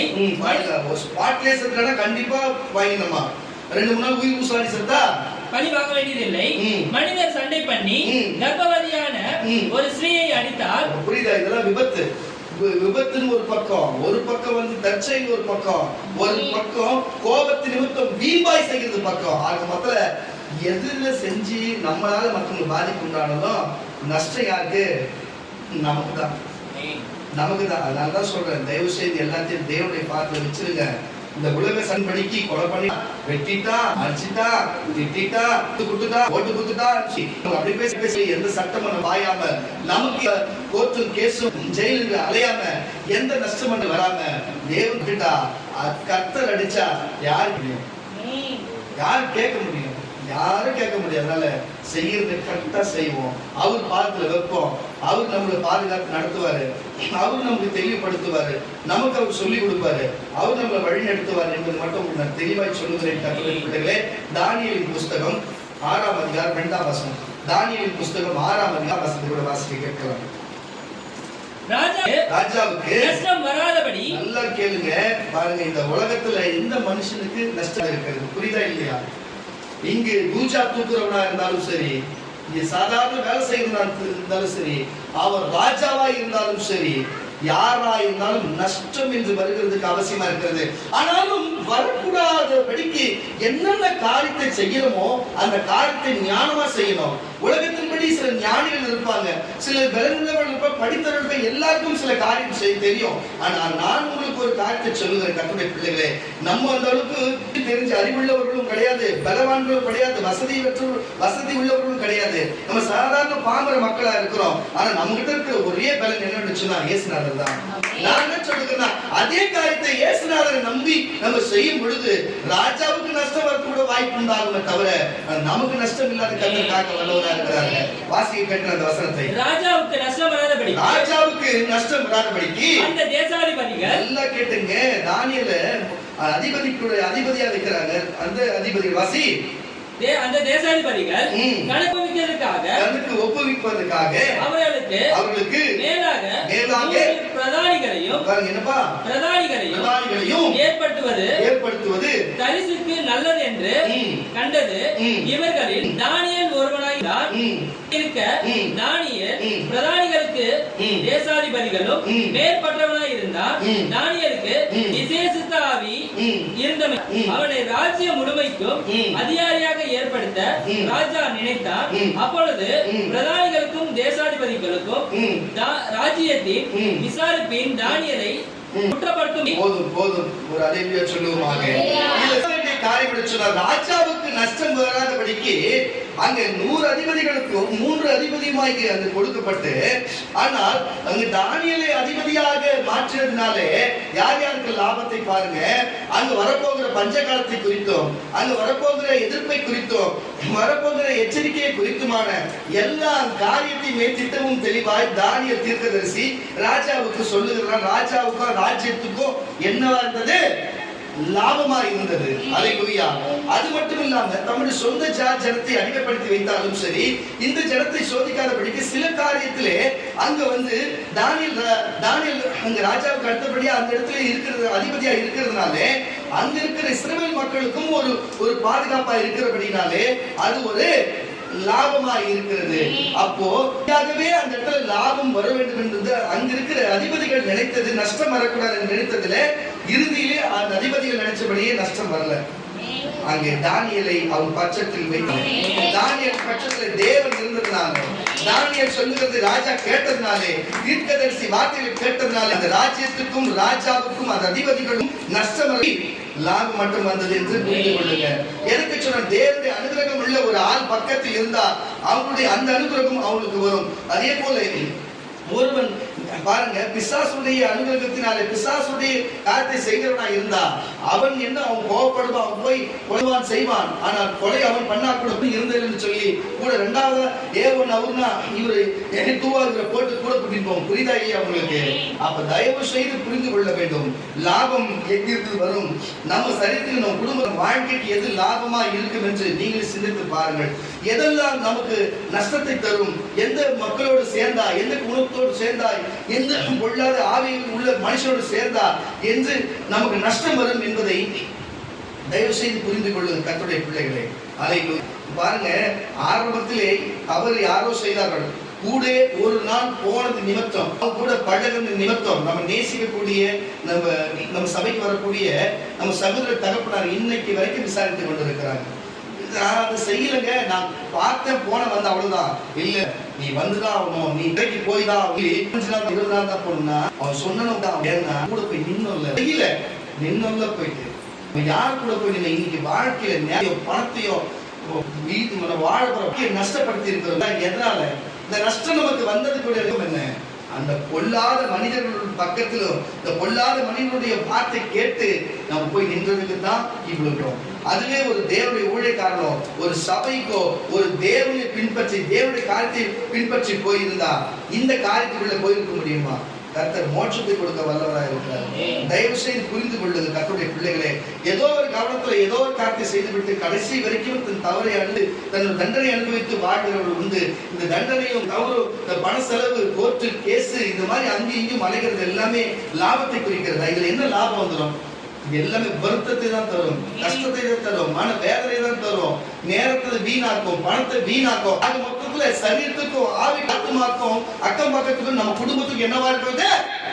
நஷ்டமா இருக்கும். அல்லேலூயா. தயவு செய்து இதெல்லாம் நமக்கு ஒரு எச்சரிக்கை. இப்படிப்பட்டு நம்ம முன்னோர்கள் இப்படிப்பட்டு தெரியாத காரியத்தில் மாட்டிக்கொண்டு சிக்கி தவிர்க்கிறது, நம்மள மக்கள் எச்சரிக்கையா இருப்பதற்கு இது ஒரு பாடமா இருக்கும் நமக்கு. ஒரு அலையில சொல்லுவோமாக. இப்படிப்பட்ட காரியங்களை கர்த்தருடைய பிள்ளைகளே வாசிக்க கேட்டால் லேவியராகமம் புஸ்தகம் 5ஆம் அதிகாரம் 16ஆம் வசனம். லேவியராகமம் 5ஆம் அதிகாரம் 16ஆம் வசனம் கூட வாசிக்க கேட்கிறோம். பரிசுத்தமானதை குறித்து, நல்ல பரிசுத்தமானதை குறித்து நான் தப்பிதத்தினால் இங்க பாருங்க, இதுதான் விஷயமே. நல்லா புரிஞ்சுக்கொள்ளுங்க. நான் சரியா இருக்கிறேன் நல்லா புரிஞ்சுக்கொள்ளுங்க. இப்ப நினைக்கிறவங்க, நான் சபைக்கு வரேன், நான் சர்ச்சுக்கு வரேன், நான் எல்லா வெள்ளிக்கிழமை கரெக்டா வரேன், ஞாயிற்றுக்கிழமை கரெக்டா வரேன், இப்படிலாம் சில பேர் நம்புவாங்க. ஆனா நீ வர்றது சரிதான். தேவனை இங்க வந்து உட்கார்ந்து ஒழுங்கா வழிபடுறியா? தேவனை உட்கார்ந்து நீங்க ஒழுங்கா ஆராதிக்கிறியா? இங்க தீர்க்கதரிசி சொல்ற வார்த்தையை கேட்டு நீ விசுவாசித்து அது உங்களுக்குள்ளே வாங்கிருக்கிறியா? வர்றதுனால பிரச்சனை கிடையாது. சபைக்கு வர்றவங்க எல்லாம் அர்த்தம் நடந்துடும் சொல்ல முடியாது. வரவங்களோட உள்ளம் எப்படிப்பட்டதா இருக்கிறது, வல்லவங்களோட உள்ள வரவங்களுடைய எண்ண அலைகள் எங்க இருக்கிறது? வெளியில யாரோ மேல் சிந்தனை இருக்கிறதா? அவங்க வீட்டின் மேல் சிந்தனை இருக்குதா? வேலை மேல் சிந்தனை இருக்குதா? இங்க வந்து உடம்புதான் இங்க உட்கார்ந்து இருக்கும். அவங்களுடைய எண்ணங்களும் அவங்களுடைய ஆவியும் வெளியே அலமோதி கொண்டு இருக்கும். இப்படிப்பட்ட ஆட்களுக்கு எல்லாம் நல்லது வந்துருமா? இவங்களுக்கு நல்லது நடக்குமா? கடவுளுடைய வார்த்தை கீழ்ப்படியாது போகிறவங்களுக்கு இவங்களுக்கு நல்லது வருமா? நீங்க சொல்லுங்க. யாருக்குமே வராது. ஆவி ஆத்மா முழு பலத்தோடும் முழுவதோடும் உண்மையோடும் அவரை தொழுது ஆவியோடும் அவர் உண்மையோடு தொழுது கொள்ளுகிறவன் தான் உண்மையான ஆராதனை செய்கிறவனா இருக்கிறான். அப்படி செய்வது மட்டுமல்லாமல் அப்படியே அதே கோணத்துல அமர்ந்து அது வெளியே போகிற வரைக்கும் அந்த சிந்தனைக்குள்ள வைத்து அந்த வாரக்குள்ள கடைபிடிக்கிறான், அவனுக்கு தான் இதெல்லாம் நடக்கும். அல்லேலூயா. நான் உங்களுக்கு சொல்லுகிறேன் கர்த்தருடைய பிள்ளைகளே, இங்க வருவாங்க ஒரு 50 பேர் வராங்கன்னு வச்சுக்கேன், அதுல 5 பேர் தான் அப்படி செய்ய முடியுமே தவிர மிச்சம் 45 பேர் அப்படி செய்யறது கிடையாது. அது யாராவனா இருக்கலாம், அதனால்தான் அவங்க வாழ்க்கையில நஷ்டம், அவங்க சரீரத்துல நஷ்டம், அவங்க ஆவியில நஷ்டம், ஆத்மாவில நஷ்டம், செய்கிற தொழில நஷ்டம், போகிற வேலையில நஷ்டம், எல்லாத்திலும் நஷ்டம் இருக்கிறது. இறுதியிலே தேவனை விட்டு அவங்களுக்கு பிரியும்படிக்கு ஒரு சூழ்நிலை தேவன் கொடுக்கிறான்னு சொன்னா, தேவனை விட்டு சேரக்கூடாத போது பாரு, அதுவே அவங்களுக்கு நஷ்டம் தான். அல்லேலூயா. தீர்க்கதரிசி பக்கத்துல இருந்தோம் ஒரு ஜெபம் பண்ணலாமே, கேளுங்களேன், லைட் சொல்லுங்களேன். யாரும் வந்து கேட்கிறாங்க, உங்களால கேட்குமா? அப்போ நீங்க என்ன போல இல்லை என்று உங்களுக்கு பொறாமையா, இல்ல என்ன போல வாழ்நிலை பொறாமையா? அப்படிதான் எடுத்துக்க முடியும். இந்த ஈகோவா உங்களுக்கு கேட்கக்கூடாது. ஒருவேளை உங்களுக்கு பணம் வருது பிறந்து தெரிஞ்சுட்டா உங்கள்கிட்ட 1000 பிச்சை எடுக்கலாம். எனக்கு புரியல, எனக்கு சபை கட்டுறதுக்கு இவ்வளவு கொடுங்க அவ்வளவு கூட கேட்டு உங்களை டார்ச்சர் கொடுப்பாங்க. வேற எதனால எங்களுக்கு நீங்க எதுவும் சொல்ல மாட்டீங்க? உங்களுக்கு நஷ்டம் வருது. ஏன் உங்களுக்கு பணம் வரது எங்களுக்கு தெரிஞ்சா நான் கேட்டு வாங்கிடுவோமா? ஏன் அப்படி உங்களுக்கு இப்படி கேவலமான புத்தி உங்களுக்கு எப்படி வருது? இது என்ன காரியம்? தயவு செய்து இந்த கெட்ட புத்தி எல்லாம் இதெல்லாம் உங்களுக்கு நஷ்டத்தை தான் தரும். தயவு செய்து சொல்லுங்க, தெளிந்த புத்தகம் இருங்க, சபையை தேடுங்க, தேவனை தேடுங்க, வார்த்தையை தேடுங்க. தீர்க்கதரிசி பாருங்க, தீர்க்கதரிசி இல்லாத தேசம் சீர்கெட்டு இருக்கும். வார்த்தை இல்லாத இடத்துல ஜனங்கள் விழுந்து போவாங்க. வார்த்தை இருக்கிற இடத்துல காது கேட்காம இருந்தாலும் விழுந்து போவாங்க. புரியுதா இல்லையா? அது காது கேட்டும், காது உள்ளவன் கேட்க கடவன். காதுதான் கேட்கலனாலும் செல்வம் செவி செல்வம் நல்லா புரிஞ்சுக்கொள்ளுங்க. காது நல்லபடியா கொடுத்துக்கிறாரு வார்த்தை கேட்கறதுக்காக. அந்த காது உள்ளவன் கேட்க கடவன். சொல்ற காதுல வாங்கி இருதயத்துல இருந்தா கூட அவனுக்கு எந்த லாபமும், அவனுக்கு நஷ்டம் வரும். புரிஞ்சுக்கொள்ளுங்க. எப்படி நமக்கு நீ எப்படி இருந்தா ஃபர்ஸ்ட், நீ எப்படி இருந்தீங்க, அதனால உங்களுக்கு எப்படி வரும்? புரிஞ்சுக்கொள்ளுங்க கர்த்தருடைய பிள்ளைகள். மனுஷன் தேவன் சோதிக்கலாம் சில நேரத்துல, அது கைவிட அது கூட காரணம் இருக்குல்ல. நம்ம எந்த தவறு இருக்கணும்னு கொஞ்சம் சொல்ல. அதுபோல நான் எல்லாத்துலயும் கரெக்டா இருக்கிற சபைக்கு வந்தாலும் சரி, எல்லா கூட்டத்தில் கலந்து பண்ணாலும் சரி, ஊழியம் செய்யறேன்னு சொன்னாலும் சரி, நான் பக்கத்துல இருக்கேன்னு சொன்னாலும் அவ்வளவும் துரோகம் தான். அவ்வளவும் துரோகத்தில் தான் போய் நிற்கும். இறுதியில் என்ன திரும்ப பண்ணணும்? நீ பரிசுத்தத்துக்கு நம்ம நஷ்டத்தினால என்ன பண்றது? ஒரு பலிகளை செலுத்துன்றாங்க அந்த காலகட்டத்திலே. பாருங்க, நம்ம பலி செலுத்தி நம்ம எல்லாம் ஒழுக்கா கூட அது சின்ன தவறு வந்தா கூட திருப்பி நஷ்டத்துக்காக திருப்பி நம்ம அந்த பலிகளை செலுத்தி அதை பரிசுத்தமாக்கப்படணும். என்னத்த சொல்றது, சபைக்கு வந்து நேரத்து எல்லாம் அப்படிப்பட்ட ஆட்களுக்கு இப்படி நடக்குதுன்னா அப்ப தேவன் அறியாதவங்க எந்த நிலைமைக்கு போவாங்க?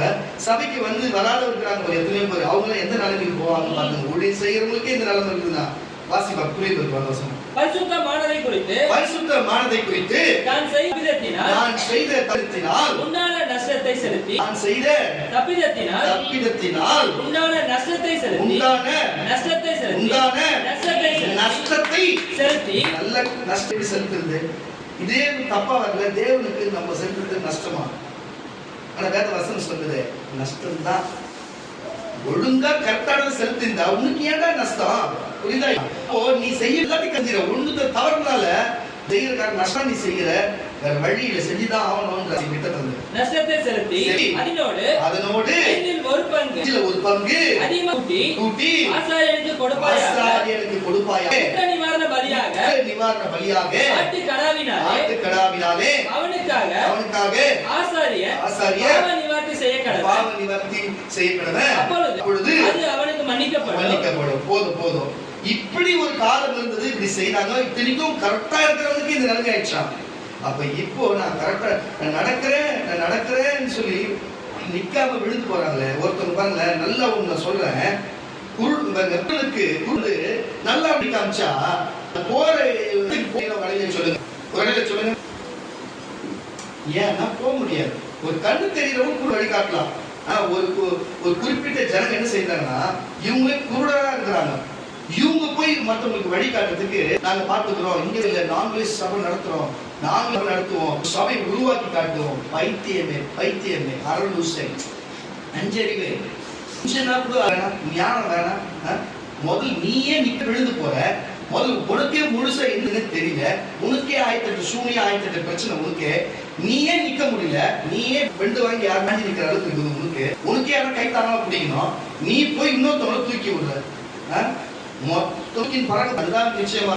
முதல்ல ஒரு குருநாதர் கிட்ட சீஷனா இருந்து எல்லாத்தையும் கத்துன்னு, குருவை மிஞ்சின சீஷனா இல்லாம கத்துன்னு அதுக்கப்புறம் போய் உன்னுடைய செய்ய, அதுதான் குருகுலம், அதுதான் காரியம். இது குரு துரோகம். இப்படிப்பட்ட காரியத்தை பண்ணிட்டு தாழ முடியாத மற்றவனையும் வாழ காரியத்தை செய்து இன்னைக்கு பிரோஜனமற்று நஷ்டத்தின் மேல் நஷ்டம் நஷ்டப்பட்டு இன்னைக்கு வீட்டை விட்டு வெளியே வர முடியாத வீட்டுக்குள்ளே ஒளிந்து கொண்டிருக்கிற சூழ்நிலை இருக்குது பாரு. இது தேவையா? இது உங்க வாயினால கெட்டது. பல்லு கொட்டையத்தும் வாயால, பல்லாக்குலக்கும் வாயாலன்னு சொல்லுவாங்க. இன்னைக்கு பல்கூச்சல் அடங்குற அளவுக்கு உனக்கு முடக்கி போட்ட அளவுக்கு வச்சது யாரே? உங்க வாயால. இன்னைக்கு யாருக்கு நஷ்டம்? உங்களுக்கு தான் நஷ்டம். பார்த்து கொண்டிருக்கிற உனக்கு இனிமே ஒரு உணர்வு இருந்தா இதுல இருந்து விட்டு வெளியே யாரும் காப்பாற்ற முடியாது. உன்னை காப்பாத்தீங்கன்னா ஓடி வாங்க, உன் காப்பாத்தி உன் குடும்பத்தை காப்பாத்துறீங்க ஓடி வா. நீ மத்தவெல்லாம் நீ காப்பாற்ற முடியும் வாய்ப்பே இல்லை. ஏன்னா உனக்கு அந்த அதிகாரம் கிடையாது. ஃபர்ஸ்ட் புரிஞ்சு கொள்ளுங்க, யாருக்கு யார் லாபத்தை பண்ண போறது, யாருக்கு லாபத்தை கொடுக்க முடியும்? அல்லேலூயா. தேவன் தான் மனுஷ லாபத்தை கொடுக்க முடியும். லாபத்தை பெற்றுக்கொள்ள நம்ம ஆயத்தம். நம்ம தேவனுக்கு லாபம் கொடுக்கறதுக்கு நம்மளால முடியும். நம்மளால தேவனுக்கு லாபத்தை கொடுக்க முடியுமாடா? வாய்ப்பே. லாபத்தை நமக்கு கொடுக்கணும். எல்லாம் பார்த்து போனா போதும், மிச்சம் மீதி நம்ம கொடுக்கணும். இதுதான் உண்மை. ஆனா இங்க இருக்கிறவங்க செஞ்சுக்கிறாங்க, நம்ம லாபத்தை கொடுக்கலான்னு போனாங்க. இன்னைக்கு வெளியில வர முடியல, தலை காட்ட முடியல. அப்படி சூழ்நிலை வீட்டு பாட்டிக்காமீங்க. என்னையா இதெல்லாம் வேற வசனம் என்ன சொல்லுது? கர்த்தர் கண்ணுக்கு முன்னாடி தீர்க்கதரிசி, அவன் செத்து தரிசி எழுப்பி சவுண்ட் கூட்டு வரான். சொல்லு தீர்க்கதரிசி கண்ணு முன்னாடி தீர்க்கதரிசி வச்சு உனக்கு கேட்கறதுக்கு இந்த ஈகோனாலே கெட்ட எண்ணத்தினால கொச்சிருக்குனால பொறாமைனால இப்படி அழிச்சு போறீங்களே, இதெல்லாம் நியாயமா? இது நியாயமா? இது புரிஞ்சு கொள்ளுங்க. கர்த்தருடைய பிள்ளை தெரிந்த புத்தி உள்ள நியாயமா இருங்க, கருத்தா இருங்க, கரெக்டா பேசுங்க, பழகுங்க, அன்பா இருங்க, உண்மையா இருங்க, சபைக்கு உண்மையா இருங்க, தேவத்துக்கு வார்த்தைக்கு உண்மையா இருங்க.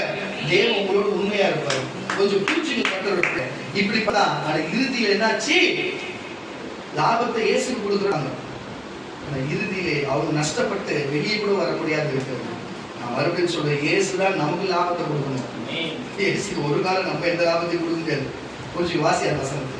பரிசுத்தமானதை குறித்து நான் செய்த தப்பிதத்தினாலே உண்டான நஷ்டத்தை செலுத்தி அதனோடு 5 1 பங்கு பங்கை அதிகமாக கூட்டி ஆசாரியனுக்கு கொடுப்பாயாக. குற்ற நிவாரண பலியாக ஆட்டுக்கடாவினாலே அவனுக்காக ஆசாரியன் பாவ நிவர்த்தி செய்ய கடவன். இதுதான் விஷயம். இன்னைக்கு நான் எந்த பாவத்தை நிவர்த்தியும் செய்ய போறது கிடையாது.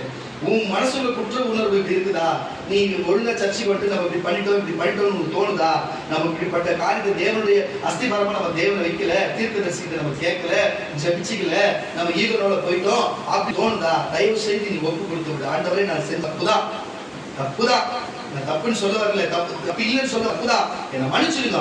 இனிமே நான் கரெக்டா இருக்கிறேன், செய்ய வேண்டிய கரெக்டா செய்யறேன், கரெக்டா இருக்கிறேன். இனிமே எனக்கு நஷ்டம் கொடுக்காதீங்க சாமி, இனிமே எனக்கு லாபத்தை கொடுத்து என்னை நல்லா வழி நடத்துங்க, இனி நான் கரெக்டாக ஒப்பு கொடுப்பேன்னு சொன்னா கண்டிப்பா கேட்டாலும் கேட்கலாம்.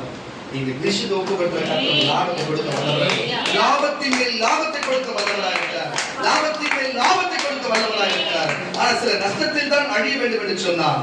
அவர்கள் வீட்டை விட்டு கூட வெளியே வர மாட்டார்கள். அவர்களுடைய இறுதி முடிவு இந்த சபை காணும், இறுதி முடிவை சபை காணும். இதுதான் அடையாளம் அவர்களுக்கு. இந்த வார்த்தைகள் கேட்போம், நம்ம தான் சொல்றான்னு தெரியும், ஆனால் அவங்க வெளியே வர முடியாது.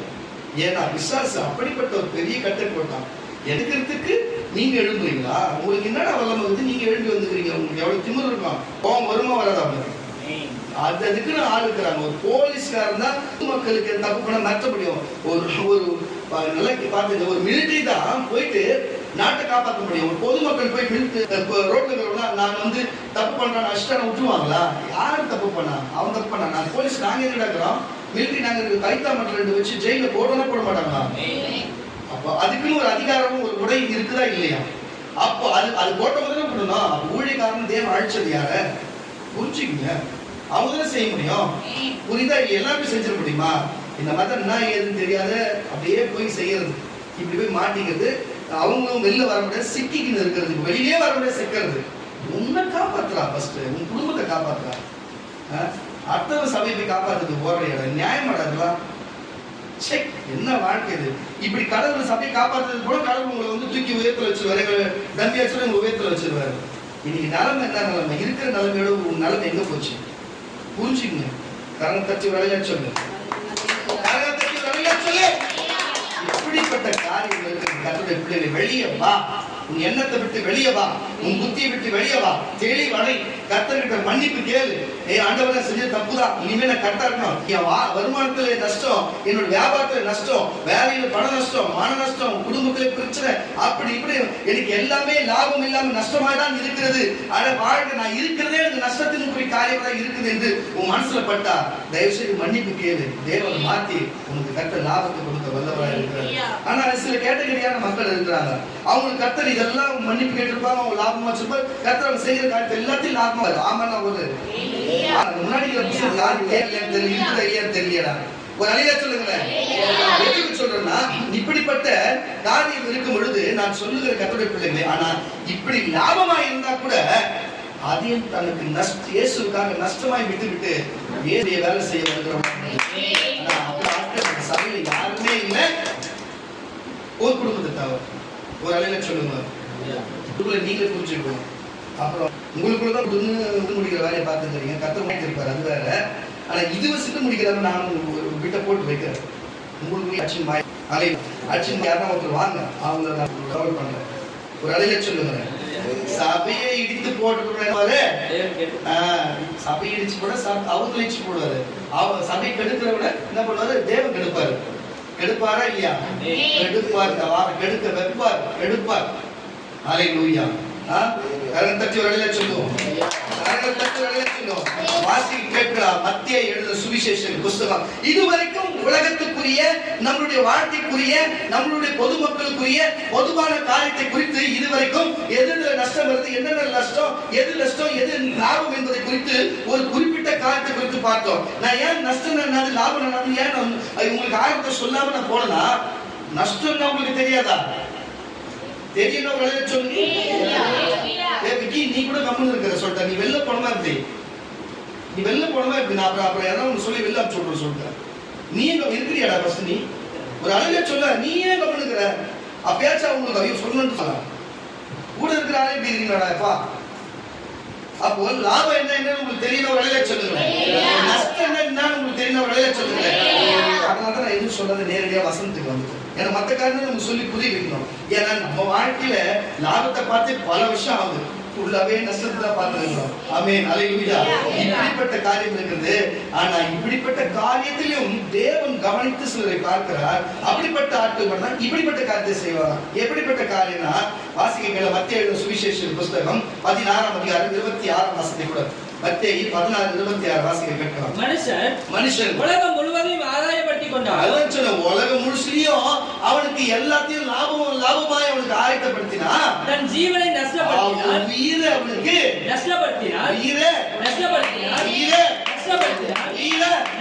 நஷ்டப்படுத்தினால் அவனுக்கு லாபம் என்ன? லாபம் என்ன? இது வந்து புரிஞ்சுச்சா?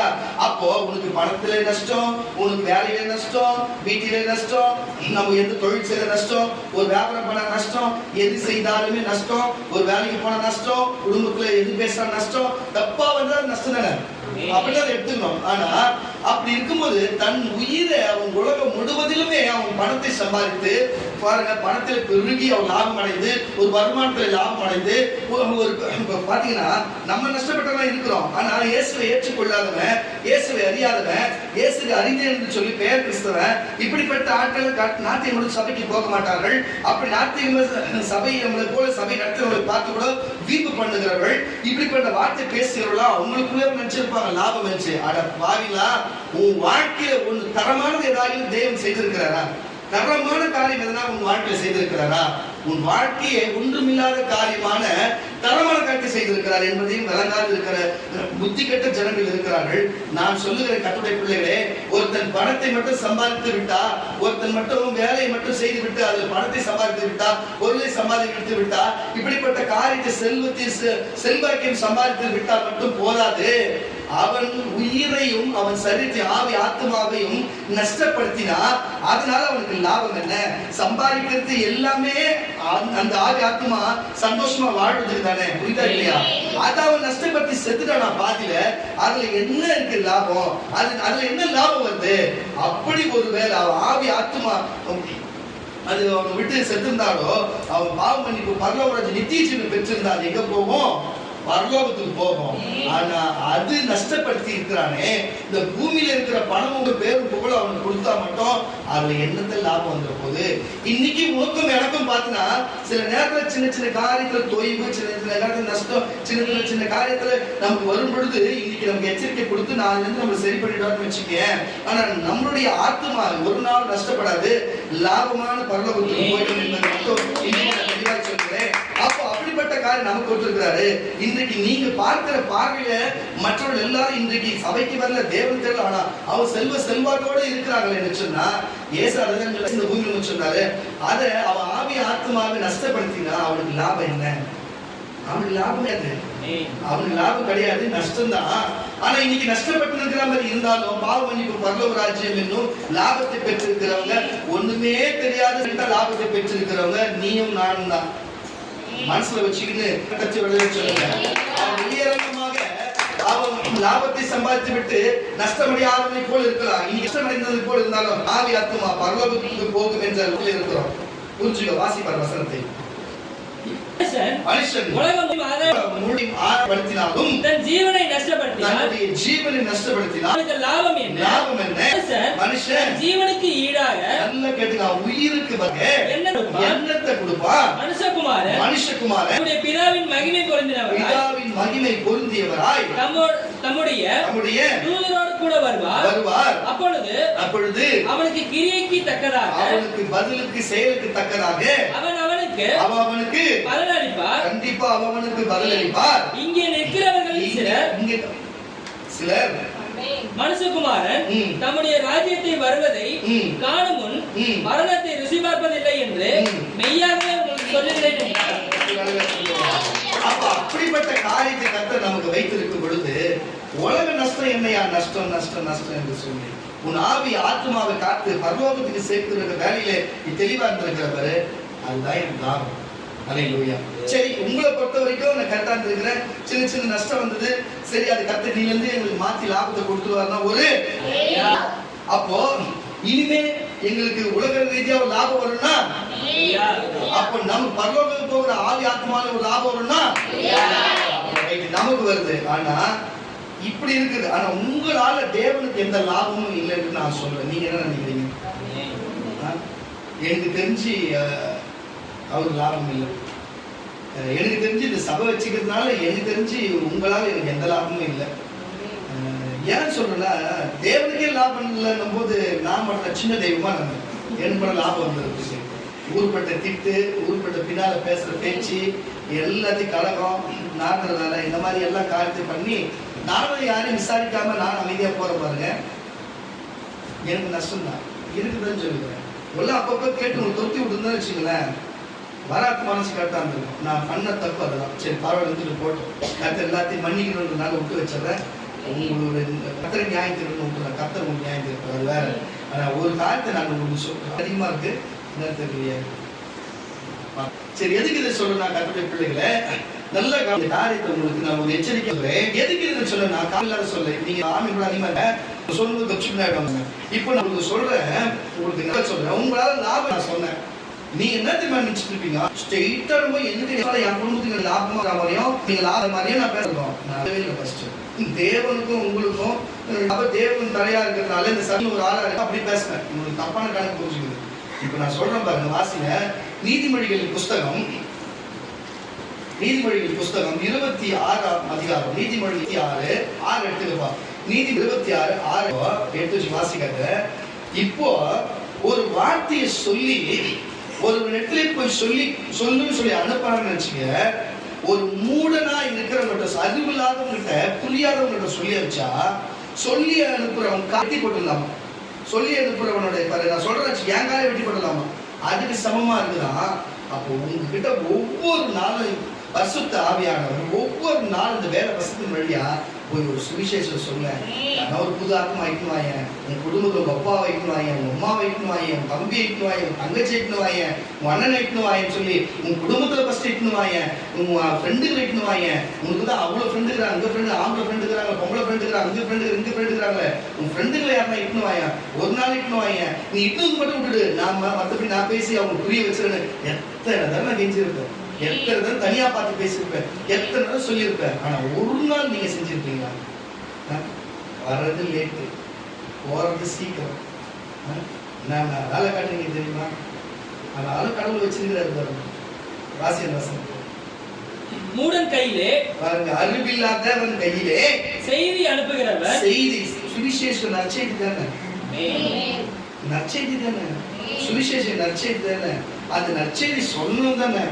இங்கிருந்து வேத வசனம் மூலமா சொல்லி பைபிள் உங்களுக்கு கொடுத்து நீங்க சுவிசேஷம் சொல்லுங்கன்னு சொல்றது நற்செய்தி தானே. அது ஒரு செய்தி. வசனத்தின் வாசியம். மூடன் கையிலே செய்தி அனுப்புகிறவர் தன் கால்களை எடுத்துக்கொண்டு தன் காலை வெட்டிக்க நஷ்டத்தை அடைகிறார். இதுதான் விஷயம். தெரியுதா? யாரு சொல்றது? முதல்ல தேவன் கொடுக்குறாரு. அப்ப எப்படி அவர் ஏற்கனவே காலை உடச்சு விட்டாங்க, ஆணியாச்சு. உங்களை மாதிரி ஆளுங்கிட்ட நற்செய்தி சொல்லுன்னு சொல்றது தேவனுக்கு இப்படிப்பட்ட காரியமா இருக்குது. ஊழியக்காரன் நான் உங்ககிட்ட சொல்லி ஒரு சகோதரியாவும் சகோதராவும் ஒட்டுமொத்தல பஸ் கூப்பிட்டியா கூட என் காலையில நான் ஏன் இப்படி சொல்றாருன்னா, டேய் நீ நடா இவங்க ஆள் நம்பினது, உன் கால் கை கால் கொடுத்து வருவ, நீ போ, நீ சொல்ல வேண்டிய செய்தி நீயே சொல்லு. காலுக்குள்ள உனக்கு எனக்கு காலி மூஞ்சில் தூக்குற மாதிரி இருக்குது இல்லையா? யாருன்னா ஒருத்தர் மனசாட்சத்தோடு நெஞ்சில கை வச்சு சொல்லு. நீங்க இந்த மாசத்துல சொல்லுங்க, யாருன்னா ஒத்துழைக்கணும்னு முடியுமா? ஒத்துழைக்கணும் ஒன்றும் கிடையாது. ஒரே ஒரு ஒட்ட முடியாத ஒரு வெள்ளிக்கிழமை ஒரு லேடிஸ் ஒருத்தவங்க இருந்தாங்க. அவங்களுக்கு ஒரு ஜபம் மட்டும்தான் பண்ணி அவங்க போயிட்டு அவங்க ஏற்கனவே இந்த சர்ச்சாஸ்திரமா மரணம் சர்ச்சில் இருக்கிற விசுவாசி மொத்த பாஸ்டர் பொண்ணு மகன் கொண்டு வந்தாங்க. என்னையா ஒரு கிறிஸ்தவங்களே கிடையாது. அவங்க அக்காக்கு ஜபமான வந்தவங்க போய் ஒரு கும்பலை வந்துருக்காங்க. எப்படி ஒரு கிறிஸ்தவ ஒரு ஊழியக்காரர்களுக்கு ஒரு சாதாரண ஒரு விசுவாசியும் கிடையாது, ஒரு மாற்று சமூகத்துல இருக்கிறவங்க சொன்னதுக்கு அவங்க மைண்ட்ல மனசுல இந்த சிந்தையில ஏறி போய் பார்க்கலான்ட்டு வர அளவுக்கு அவங்க எந்த அளவுக்கு அதை சொல்லியிருந்தா அவங்க வந்திருப்பாங்க. நான் கேட்கறது தப்பா ரைட்டா? அவங்க சொந்தக்காரங்க வராங்க, வயிற்று வலி வராங்க, தலைவலி வராங்க, வேற ஒரு சர்ச்சில் போற விசுவாசி, அந்த விசுவாசியை வழிநடத்துற ஒரு ஊழியருடைய மனைவி, அவங்க பிள்ளைங்க எப்படி ஒரு ஜென்மே வரும்?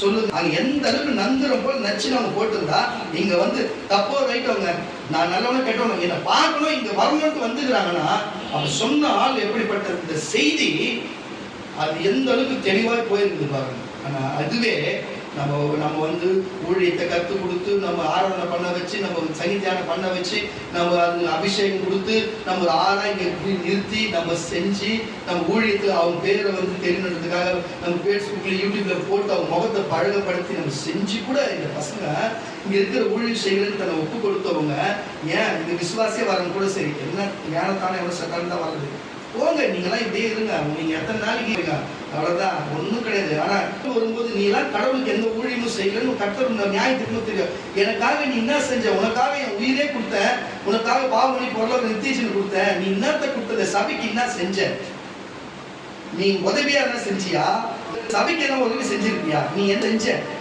உரம் குற்றதான் குறிக்கும். அதனால அதுக்கு பதில் சாபத்தை தான் கர்த்தர் கொடுப்பாரு எந்த மாற்றமும் கிடையாது. நீ எதெல்லாம் உதவி செஞ்சிருக்கிறியா ஒரு ஒத்தாசை ஊழிக்கு எங்கன்னா எதனா உன் மனசாட்சி தொட்டு சொல்லி எதாவது செஞ்சிருப்பியா என்னையா நீங்க கேட்கணும். உங்கள்கிட்ட பிச்சை எடுக்கத்தான் வேலையா உங்கள்கிட்ட கெஞ்சதான் வேலையா சொல்லு. உங்கள்கிட்ட கேட்கணும் நீ பெரிய ஆளு நான் கேட்ட நீ கொடுத்துருவியா நான் கேட்ட நீ கொடுத்துருவா கொடுக்க முடிஞ்சிருமா என்னை பத்தி உங்களுக்கு தெரியல சொல்லிட்டு நான் இந்த மாதிரி என்ன உள்ளவங்க தெளிவா கேட்டு அசிங்க பத்தி விட்டுருவேன் நான் ஏற்கனவே கூட ஒரு சில பேருக்கு தெரியல பத்தி இந்த மாதிரி என்ன உள்ளவங்க கூப்பிட்டு எல்லாரும் கூட அசிங்க வச்சிருவேன். இந்த விஷயம் எச்சரிக்கையா இருப்பேன். நான் கேட்கணுமா அவங்க நான் கேட்கணுமா இவ்வளத்தையும் கொடுத்து உன்னை வாழ வச்சு ஆளாக்கி உனக்கு என் ஜீவனையும் கொடுத்து நான் உன்னை வழி நடத்தி இருக்கிறேன். நான் வந்து என் சபைக்கு உன்னை கேட்கணுமா நான் உன்னை கேட்கணுமா இந்த அண்ட சராசரி உண்டாக்கின ஆளுகளை தேவனாகி கர்த்தர் இதோடு நான் பேசிக் கொண்டிருக்கிறேன். இன்னும் என் வார்த்தையை அறியாது இருக்கிற அற்ப ஜனமே இன்னும் எது வரைக்கும் வாழ்க்கையில லாபத்தை தேடிக் கொண்டிருப்பார். வாழ்க்கையை நஷ்டப்பட்டுக் கொண்டிருக்கிறது எச்சரிக்கையா இருந்துள்ளது. இன்றோடு எச்சரிக்கிறேன் சபைக்கு விரோதமாகவும் சபை எதிர்த்து நிற்கிற காரியத்தை செய்வார் என்று சொன்னால் உன் வாழ்க்கை இதுவே இறுதி நாள் என்பதை உனக்கு எச்சரிக்கிறேன். ஒழுங்காய் மன்னிப்பு கேட்டு மீதி இருக்கிற காலத்தை வாழப்பார் புரிந்து கொள்ளும். நன்றி நன்றி நன்றி அப்பா.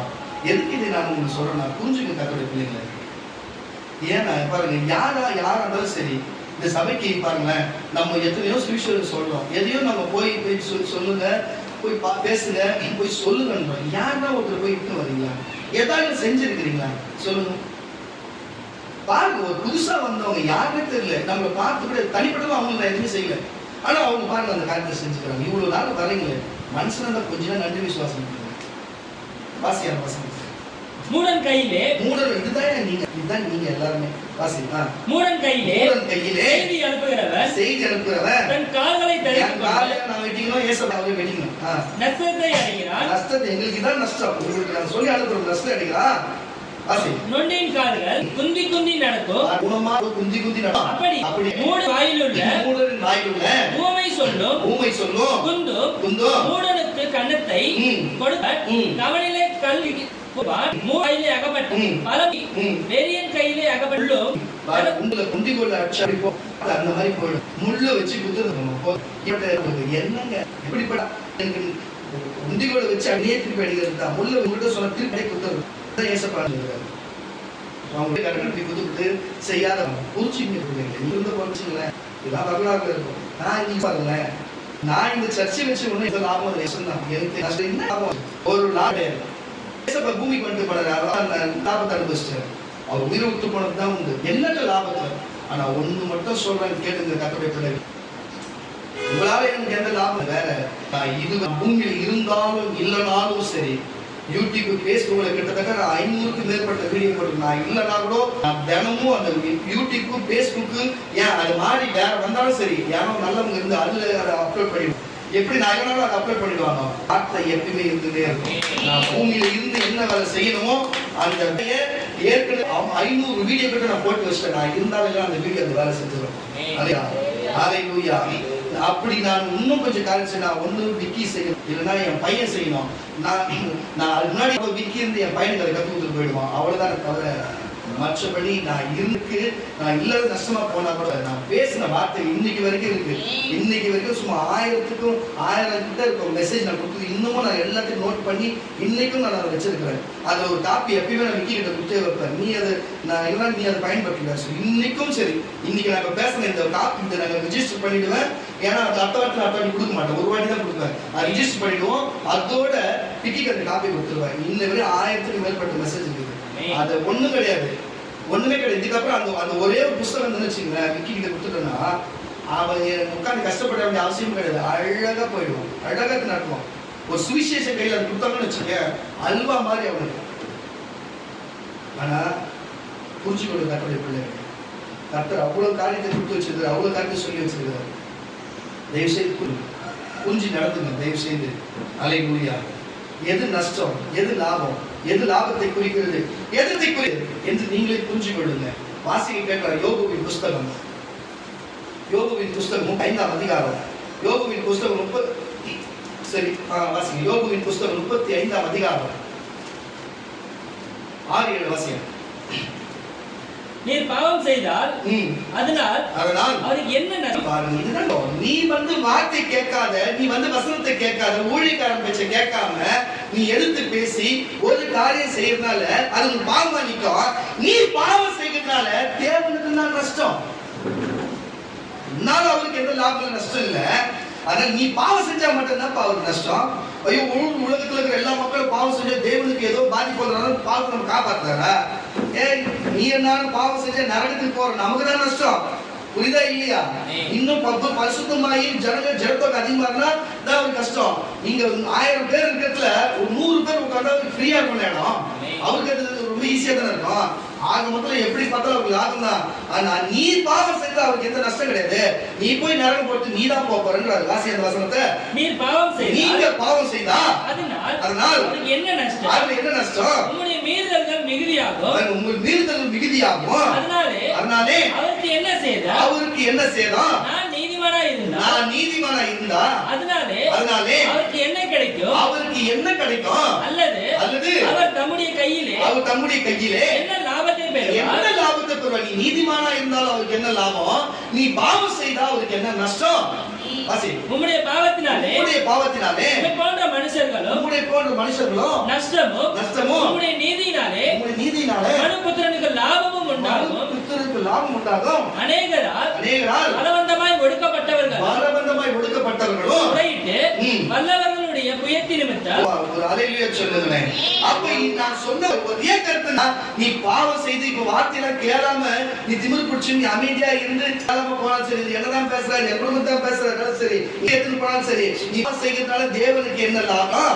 நீ பரிசுத்தமான தேவனுக்கு என்ன லாபம்? எதுவுமே கிடையாது. நீ பாவம் செய்யாம சொன்ன கேட்டு நடந்தா உனக்கு தான் நீ கேட்காம உனக்கு தான் லாபத்தையும் நஷ்டத்தையும் உன் கையில கொடுக்குறாரு. எது வேணுமோ நீ எடுத்துக்க.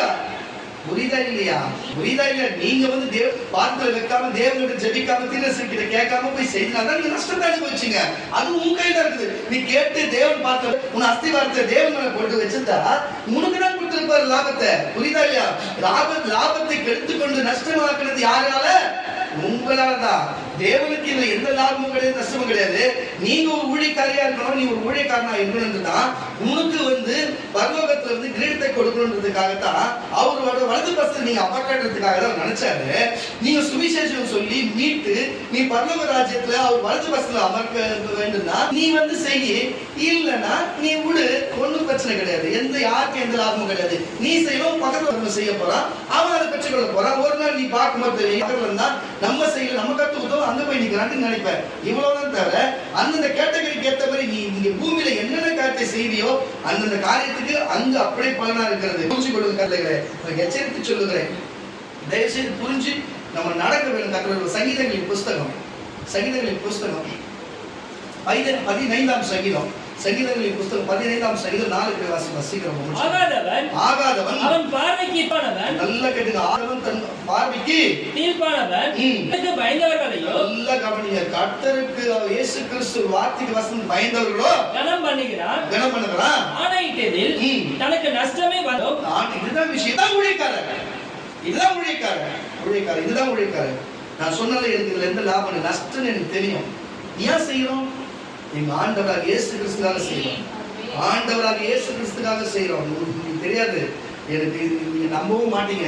நான் வந்து கொஞ்சம் ப்ரூஸ் லீனா எனக்கு ரொம்ப ரொம்ப பிடிக்கும். அந்த ஆவி எனக்கு பிடிச்சிருந்தது, ரொம்ப நாளாக பிடிச்சிருந்து. யாராவது வம்பு விட்டா நான் சண்டை போட்டுருவேன். வந்து எல்லா வெறுப்பாகிடுவேன் டக்கு டக்கு டக்குன்னு. இது எனக்கு தெரியல. யதார்த்தமா ஜபிக்க போகும்போது அவர் தீர்க்கதரிசனால கிளியரா சொல்லிட்டாரு, மலியுத்த வீரனே தெய்வார் சொல்லி. மனிதனை என்ன தான் எனக்கு அவரே கொடுத்து சண்டை கூப்பிட்டு போது எனக்கு தெரியல. அப்படின்னா அதுக்கப்புறம் தொத்தி விட்டாங்க. அதுக்கப்புறம் அந்த அந்த கும்பு கிளாஸ் கிடையாது. என்னைக்கு போச்சு அட்டோட கும்பு கிளாஸ் இருந்துச்சாங்க எல்லாத்தையும் குடிச்ச பசங்க அப்பா நீங்க எதுவும் போகிறாங்க. அதோட அந்த கும்பு பார்க்கவே போறதில்லை.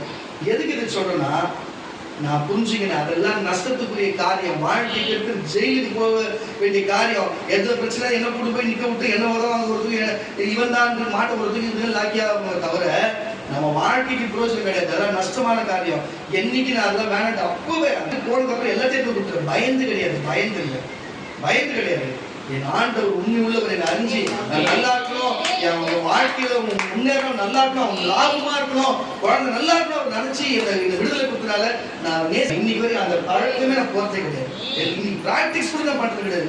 இப்போ கூட பசங்க சொல்லுவாங்க, நீங்க பிராக்டிஸ் எல்லாம் பண்றியான்னு. அட போடாக்க மூணு அது கூட விக்கி வந்தான் இங்க கட்சி மீட்டிங் வாங்க வந்து கேட்கறான் நிறையான்ட்டு விக்கி பார்க்க போறான். அதனால நான் போயிட்டு எதுக்கு இதை நான் சொன்னா கத்துக்கிட்ட இப்படிப்பட்ட அது உடல் ஆகும் அப்படி இருக்க எந்த தெரியாது. நம்மளுக்கு பிசாசு ஜெயம் கொண்டு போய் நிறுத்தம். அது எனக்கு நஷ்டம் கொடுத்தது. இயேசுநாதர் எனக்கு லாபத்தை கொடுத்தாரு. அவருக்காக வாழ்க்கையில என்ன நஷ்டப்பட்டாலும் பரவாயில்லன்னு சொல்லிதான், நஷ்டமா இருந்தாலும் பரவாயில்ல என் தேவனுக்காக அது லாபமா இருக்கணும் மனசால நான் தேவனுக்கு ஊழி வருகிறேன். எவ்வளவு துன்பம் கஷ்டம் வந்தாலும் சரி எல்லாருக்கும் உங்களுக்கு தெரிஞ்சிருக்கும். ஆனாலும் விட்டு கொடுக்காம ஓடுறேன்னா காரணம் எங்களின் தேவன் நல்லா இருக்கணும்னு எங்களை நினைச்சதுனால தான். ஹல்லேலூயா. அது மட்டும் நான் தான் அப்படி கஷ்டப்படுறேன். என் கூட சேர்ந்து ஊழியம் செய்கிற எங்க குடும்பத்தையும் நான் பார்க்கிறேன். அவங்களும் அதே தான். எவ்வளவு நஷ்டம் வந்தாலும் சரி இயேசுக்காக அப்படி ஒரு வைராக்கியமா என் குடும்பத்தையும் நான் பார்க்கிறேன். கர்த்தர் கண்டிப்பா ஒரு நாள் உயர்த்தாம போக மாட்டார், லாபம் கொடுக்காம போக மாட்டார். கர்த்தர் கண்டிப்பா கொடுப்பார். மட்டும் மனசுங்க. ஹல்லேலூயா. ஒரு குறிப்பிட்ட மட்டும் கை தட்டினா ஒரு குறிப்பிட்ட குடும்பம் மட்டும்தான்ட்டு மற்றவங்களே அவங்க நினைச்சுக்கிறாங்க. வந்து ஏன் அதை உடனே நீங்க என்னதான் சொல்றாரு நீங்க நினைச்சு கூடாதா? கை தட்டலாம் அப்படி கூட.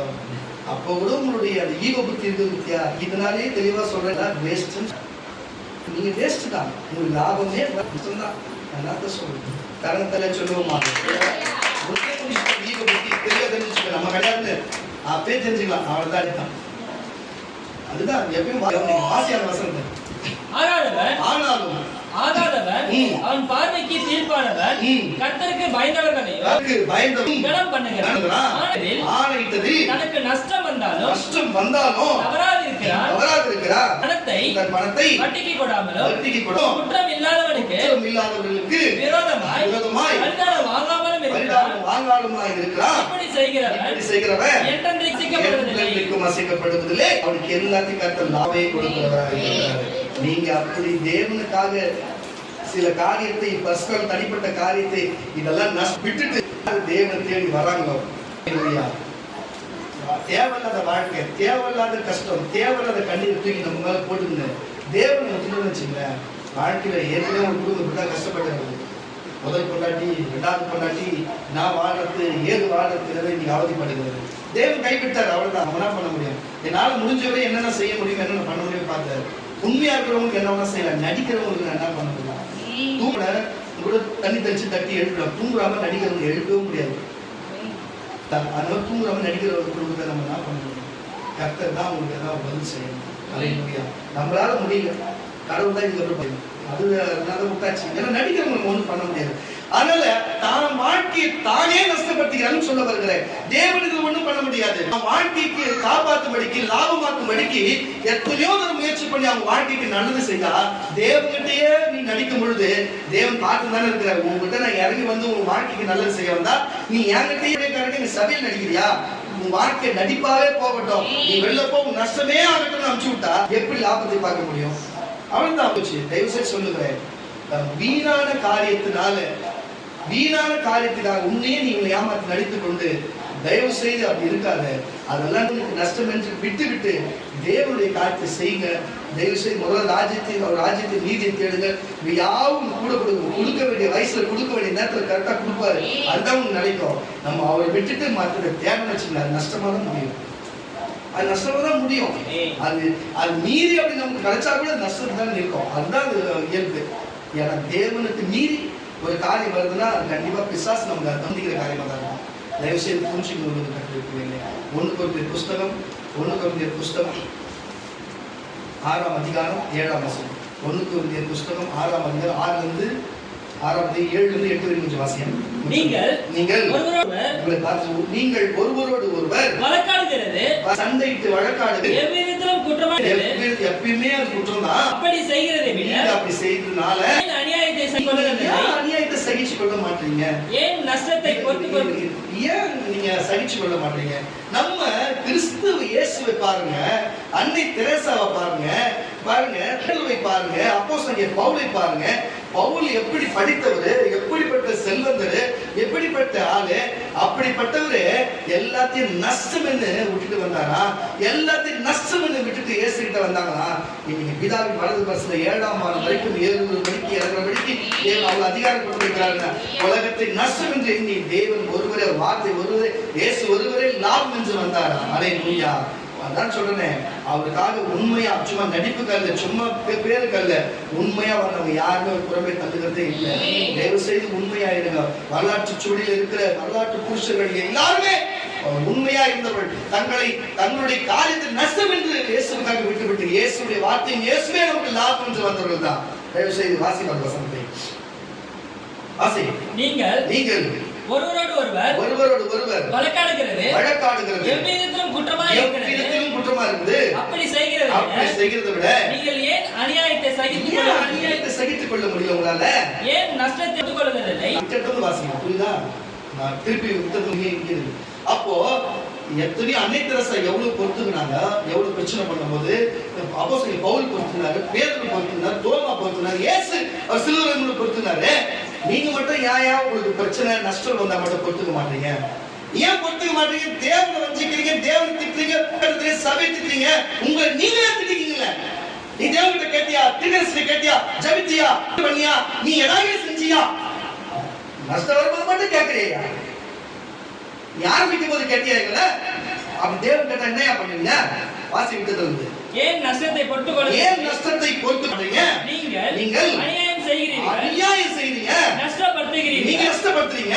சகோதரருக்கும் அப்படியே செய்கிறீங்க. நீங்க அப்படி உங்க சகோதரர்களுக்கு அநியாயக்காரர் தேவனுடைய ராஜ்யத்தில் சுதந்திரமில்லை என்று நீங்கள் உங்களுக்கு தெரியுமா? வஞ்சிக்கப்படாதீர்கள், ஏமாறாதீங்க. பாருங்க, வேசி மாறும், விக்கிரக ஆராதனைக்காரரும்,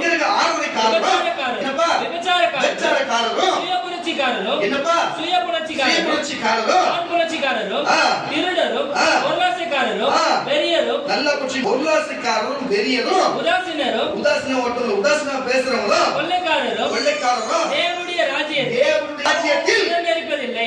அந்த சுதந்தரிப்பதே இல்லை. தயவுசெய்து புரிஞ்சுக்கணும். உங்களுக்குள்ள எப்படிப்பட்ட எண்ணங்கள் இருந்தா, உதாசீன புத்தி இருந்தா, ஈகோ புத்தி இருந்தா, வேட்டி மேல என்ன இருந்தா, தயவு செய்து விட்டுட்டு, இதெல்லாம் தேவனுக்காக விட்டுட்டு தேவன் ஒருவரே நமக்கு ஒரு வார்த்தை ஒன்றே லாபம் வாங்க.